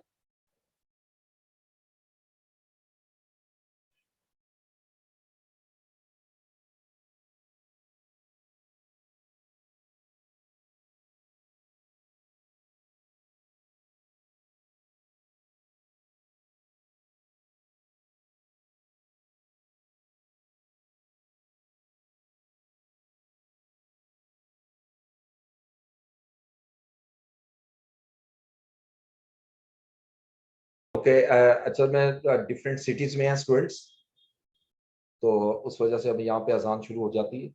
एनीहो चले 10 मिनट मैं आपको देता हूँ क्वेश्चन आंसर के लिए। ये क्वेश्चन आज कंप्लीट नहीं हो सकेगा, तो प्लीज अलाउ कीजिएगा स्टूडेंट्स को कि वो क्वेश्चन कर सकें।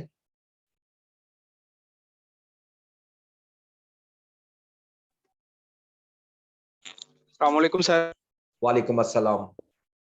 सर हमने ऊपर जो कैलकुलेट किया एग्जांपल 1 में, इसी में मटेरियल यूजेज इन केजी जी जो 80,000 और 60,000 आए हैं, जी क्या जी टोटल नहीं निकालेंगे जिस तरह हमने रुपीस का टोटल निकाला है? ओके, इसका टोटल इसलिए नहीं करेंगे कि एक्स, ये तो दोनों केजी में है ना, तो ये भी हो सकता है कि एक प्रोडक्ट केजी में हो और एक लीटर्स में हो। मटेरियल है ना, एक सर हो सकता है अगर हाँ जी। उसने टोटल मटेरियल का है कितना लगेगा तो वो टोटल ही हम करेंगे? नहीं, वो प्रोडक्ट वाइज बताएंगे कि एक्स 80,000 लगेगा और वाई 60,000 लगेगा, उसको टोटल नहीं ठीक है सर, ठीक है थैंक यू सर। जी प्लीज, और कोई क्वेश्चन?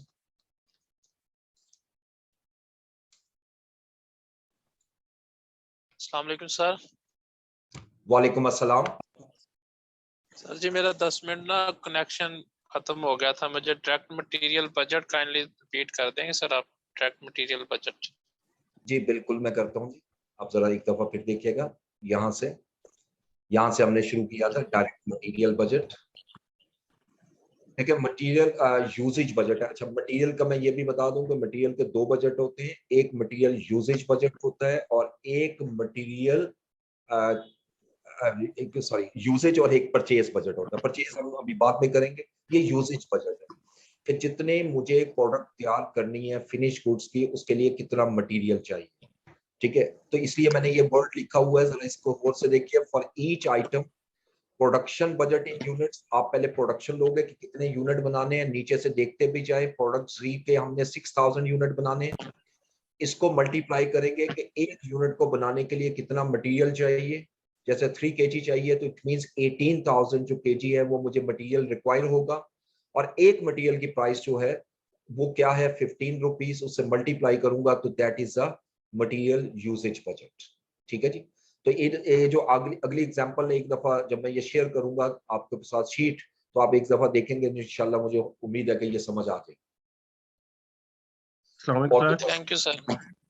कोई क्वेश्चन? सर अस्सलाम वालेकुम। वालेकुम अस्सलाम। सर लेक्चर के स्टार्ट में थोड़ा कनेक्टिविटी का मसला है, तो काइंडली शीट 1 को थोड़ा सा रिव्यू दे देंगे जी थैंक यू। देखिए, शीट 1 में हमने थोड़ा सा डिस्कस किया था बजटिंग प्रोसेस क्या होता है, बजट क्या होता है। अब मैं जरा थोड़ा सा ब्रीफली इसको एक्सप्लेन करता जाता हूँ कि बजट जो है वो बेसिकली एक ऐसा प्रोसेस होता है जिसके अंदर हम रिसोर्स एलोकेट करते हैं, यानी हम ये एस्टिमेट लगाते हैं कि हमारा अगले साल कितनी कॉस्ट लगेगी, कितना रेवेन्यू जनरेट होगा, कितने रिसोर्सेज एलोकेट करने हैं, और ये आमतौर पे एक साल का होता है, इसको हम बजट कहते हैं। ठीक है, उसके बाद हमने ब्रीफली डिस्कस किया था कि बजट और फोरकास्ट में फर्क क्या होता है। तो फोरकास्ट को अगर मैं ओवरऑल बात करूं तो फोरकास्ट जो है ना वो बेसिकली बेसिस प्रोवाइड करती है बजटिंग के लिए। Forecast is not a planned activity, यानी ये सिर्फ एक एस्टिमेशन है, लेकिन ये होती फैक्ट्स एंड फिगर्स पे है। और उसके बाद बजटिंग जो है वो आपकी प्लान्ड एक्टिविटी है। अब जो एस्टिमेट्स आपने किए हैं उन एस्टिमेट्स को उस प्लान पे आप इंप्लीमेंट करोगे, उसके साथ अटैच करोगे और एक क्वांटिटेटिव वैल्यू कैलकुलेट करोगे which is known as budget. ठीक है, मिसाल के तौर पे आप ये कहते हो जी फोरकास्टिंग में कि जी हम ये एनालिसिस करना चाहते हैं कि डिफरेंट कंपेटिटर्स की क्वालिटी ऑफ प्रोडक्ट को देखते हुए कि क्या प्राइस मार्केट में फेवरेबल है हमारे लिए, तो हम एक प्राइस डिटरमिन कर लेते हैं। अब जब बजट बनाएंगे तो उसी प्राइस को हम मल्टीप्लाई करेंगे बजटेड यूनिट से, तो ऑटोमेटिकली वो बजट आ जाएगा। तो बजट जो है वो प्लान्ड एक्टिविटी है, ये टारगेटेड वैल्यू है, और इसको हमें एक टूल के तौर पर यूज किया जाता है as a budgetary control technique कहते हैं इसको, ठीक है, बजटरी कंट्रोल। अब बजट के जो 5 बेसिक पर्पसेस हैं उसको हम ब्रीफली डिस्कस करते हैं, और 3 तो मैं पिछले लेक्चर्स में भी डिस्कस कर चुका हूँ। प्लानिंग क्या होती है, किसी भी काम को करने से पहले आप जो अपने एक पूरा सेट प्रोसीजर बनाते हो कि इस काम को कैसे किया जाएगा, एक लाइक चार्ट सा बनाते हो, फ्लो चार्ट सा, माइंड में एक स्केच क्रिएट कर लेते हो, that is known as planning, ठीक है। लेकिन planning should be a formal, ये तो इनफॉर्मल बात कर रहा हूँ, फॉर्मल होनी चाहिए। सेकंड कंट्रोल आता है कि अब कंट्रोल नॉर्मली क्या होता है कि हम बजटेड रिजल्ट, जो एक्चुअल रिजल्ट्स आते हैं उसको बजट के साथ कंपेयर करते हैं और देखते हैं कि ये डिफरेंस क्यों आया। और इसमें हमने थोड़ा सा ब्रीफली डिस्कस किया आज कि इसमें 2 अप्रोचेस यूज होती हैं, एक फीडबैक कंट्रोल और एक feed forward control. Feedback control क्या होता है, किसी काम को करने के बाद जब उसके रिजल्ट आते हैं उसको जब कंपेयर करते हो, that is a feedback. Feed forward approach क्या होता है कि रिजल्ट आने से पहले वेल इन एडवांस एंटिसिपेट करते हुए बजट के अंदर वो चेंजेस ले आते हो, तो that is feed forward approach, ठीक है। अब अगर डिसीजन मेकिंग क्या है, तीसरा हमारा जो पर्पस है बजट का वो डिसीजन मेकिंग है कि जब आप बजट प्रोसेस में से गुजर रहे होते हो, बजट बना रहे होते हैं, तो हमें बहुत से ऐसे फैक्टर्स नजर आते हैं जिस पे डिसीजन मेकिंग की जरूरत होती है। बजाय ये कि हम बाद में डिसीजन ले, एट दैट टाइम डिसीजन लेना हमारे लिए ज्यादा फेवरेबल हो जाता है। और इसमें हमने ये भी थोड़ा सा ब्रीफली डिस्कस किया था कि 3 टाइप के हमारे डिसीजन होते हैं। एक हमारा होता है स्ट्रेटेजिक लेवल का, जिसको टॉप लेवल मैनेजमेंट डिसीजन कहते हैं, और सेकंड जो है वो हमारा टैक्टिकल होता है, जो मिडिल लेवल मैनेजमेंट, और ऑपरेशनल जो है वो लो लेवल मैनेजमेंट, जो कि डेली बेसिस पर डिसीजन लेती है।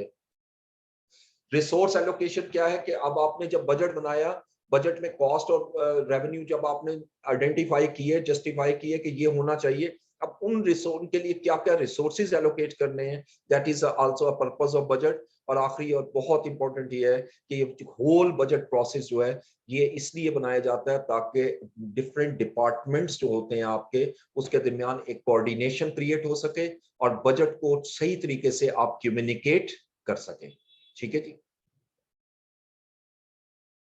ओके जी। अच्छा, उसके बाद तो हमने फिर डिस्कस किया था कि बजट क्या होते हैं, ये जैसे ये तो साथ साथ आप सीख लेंगे, ठीक है, कि ये जो बजट हमने बनाने शुरू किए हैं ये तरतीब से ही हम करेंगे इंशाल्लाह, ये आप पढ़ेंगे आपको समझ में आ जाएगा। और कोई क्वेश्चन? सर ये लास्ट लेक्चर में आपने जो फर्स्ट मेथड करवाया था मूविंग एवरेज, जी सर, उसमें मेरा एक क्वेश्चन था जी सर। वो जो आपने उसको 4 क्वार्टर मूविंग टोटल को जो 4 पे डिवाइड किया था सर, वो तो रिस्पेक्टिव क्वार्टर का आया था, और सर फिर आपने उसका एवरेज लिया सर, वो जो 45.88 वैल्यू आई है सर, वो थोड़ी वो समझ नहीं आई, वो जो ट्रेंड लाइन में थी। ओके, एक मिनट दीजिएगा, मैं पिछली फाइल ओपन करता हूं।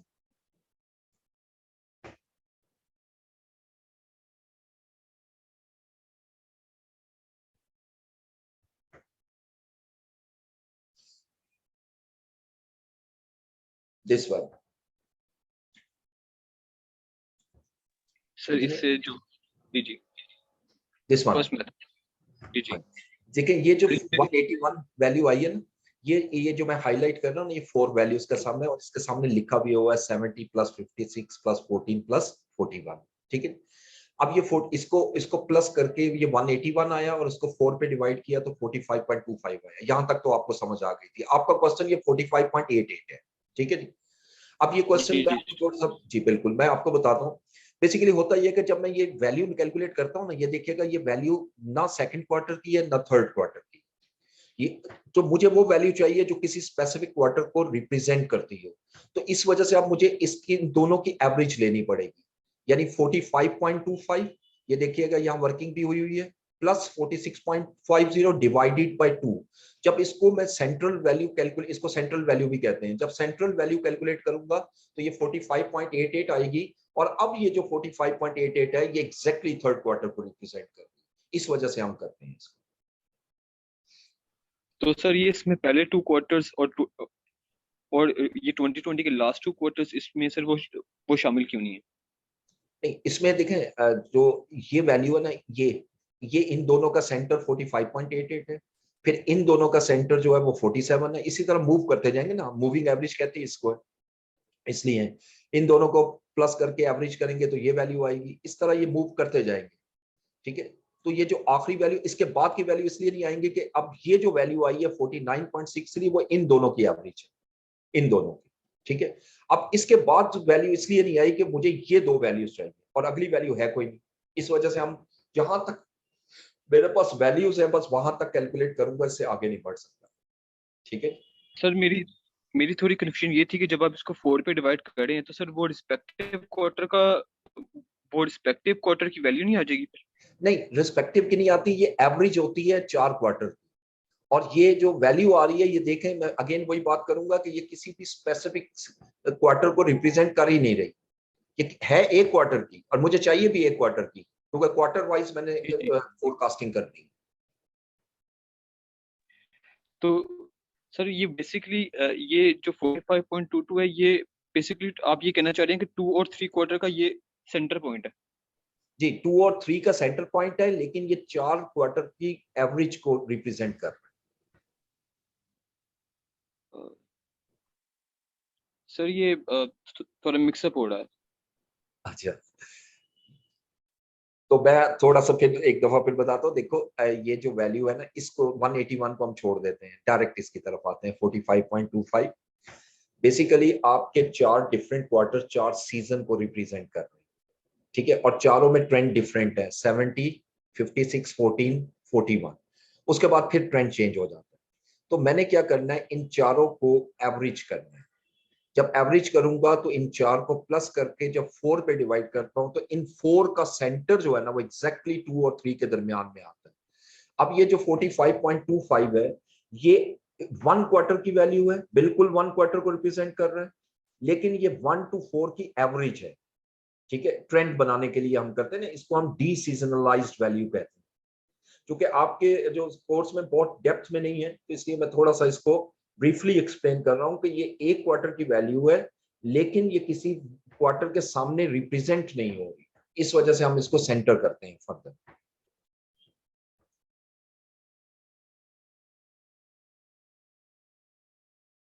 अच्छा, और कोई क्वेश्चन आपका?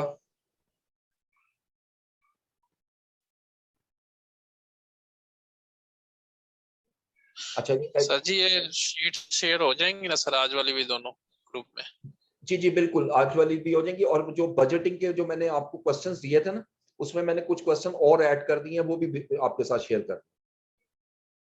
Right sir, thank you. जी, एक क्वेश्चन स्टूडेंट ने किया कि जी give any example of feedback approach. देखिए, सिंपल एग्जांपल इसकी ये कह लें कि आप किसी भी आपने एक, मैंने अभी एग्जांपल दी थी कि जैसे एक यूनिट बना रहे हो आप, 10 यूनिट्स बना रहे हैं और उसके लिए आपने बजट रखा कि 500 कॉस्ट लगेगी। आपने 10 यूनिट बना लिया, लेकिन कॉस्ट 500 नहीं लगी, 510 लगी। तो ये जो आप फीडबैक ले रहे हो, ये कितनी कॉस्ट लगनी चाहिए थी और कितनी लगी, इसी अप्रोच को हम फीडबैक अप्रोच कहते हैं। और इसके बाद फिर आगे एनालिसिस शुरू होता है कि ये क्यों आया, ये रीजन क्या है, वो एक अलग इशू है। उसके बाद हम मूव करते हैं उसकी तरफ, ठीक है। और कोई क्वेश्चन जी? अस्सलाम वालेकुम सर। वालेकुम सलाम। सर मेरा क्वेश्चन था लास्ट क्लास के हवाले से, can I ask? Sure sure. Sir आपने मूविंग एवरेज मेथड करवाया था, उसमें ट्रेंड लाइन बनाई थी सर, उसमें आपने शुरू के 2 क्वार्टर्स और एंड के 2 क्वार्टर्स में आपने ट्रेंड लाइन उसकी नहीं किया, ऐसा क्यों? जी, बेसिकली ये होता है कि इसी को जो ये ट्रेंड बनता है ना, फर्स्ट और लास्ट वाली जो कैलकुलेटेड वैल्यूज होती है, यहाँ से लेकर यहाँ तक, ठीक है। इन वैल्यूज को हम एक चार्ट में लेके जाते हैं और एक ट्रेंड लाइन बनाते हैं इस तरह। अब ये ट्रेंड लाइन डेफिनेटली यहाँ से शुरू होगी, यहाँ से लेकर यहाँ तक जाएगी। अब जब ट्रेंड लाइन बनाऊंगा तो उसी लाइन को मैं एक्स्ट्रापोलेट कर सकता हूँ for the purpose of forecasting. Basically ये लाइन सिर्फ एक हमें लीनियर रिलेशन चाहिए, नॉन लीनियर नहीं चाहिए। ये जो डाटा अभी हमने कैलकुलेट किया है ट्रेंड लाइन का, ये नॉन लीनियर है, इसको लीनियर में कन्वर्ट करना है। चूंकि इसका अगला पार्ट हमारे सिलेबस में नहीं था इसलिए मैंने छोड़ दिया। मैं आपको थोड़ा सा बता देता हूँ। आपके क्वेश्चन के मुताबिक लास्ट वैल्यू 49.63 है और पहली वैल्यू 45.88 है। इन दो वैल्यूज कुछ के आपने अंदर नहीं ना जाना था, लाइन ड्रॉ मैंने से करनी। कहा था कि ठीक है अंदर नहीं जा सकते, बाहर उतारेगी।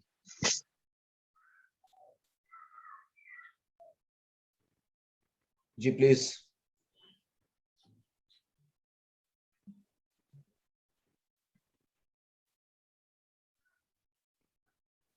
अच्छा जी, और कोई क्वेश्चन?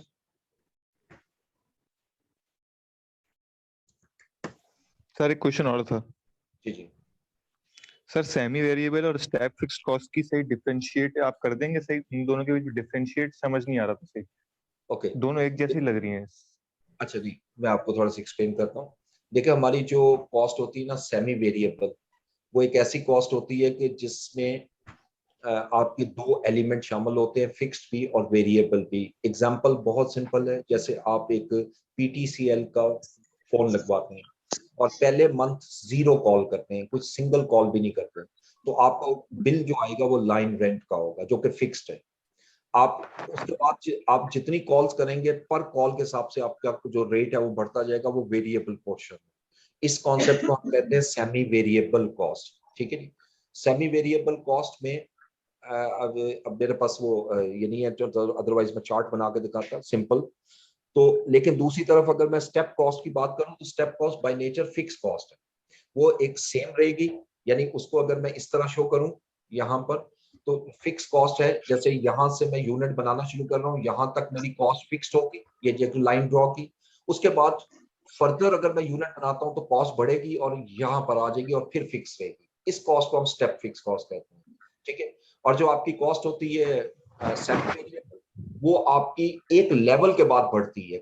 यानी मेन ये फिक्स कॉस्ट है, अगर तो यहां से जब बढ़ेगी तो वो वेरिएबल कॉस्ट होगी, वो सेमी वेरिएबल कहलाएगा। Semi variable cost is a combination of both fixed and variable, whereas step fixed cost is only a fixed cost which increase in steps, जो steps में increase होती है।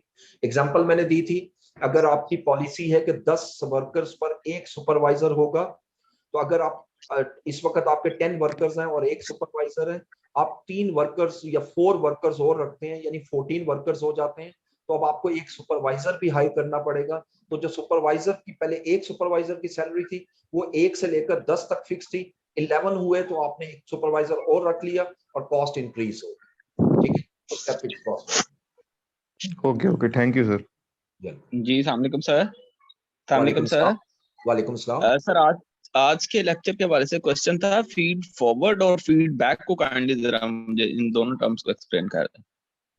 जी ठीक है। देखिए फीडबैक अप्रोच और फीड फॉरवर्ड अप्रोच को मैं इसके लिए ना आपको नेक्स्ट क्लास में इसको एक एग्जांपल से ना क्लियर कर दूंगा, तो टाइम काफी कम है और हमारी नमाज लेट हो रही है। तो if you would allow me कि हम क्लास खत्म कर दें और नमाज के लिए जरा तैयारी कर लें। ठीक है, श्योर। नेक्स्ट क्लास में इंशाल्लाह मैं यहीं से शुरू करूँ।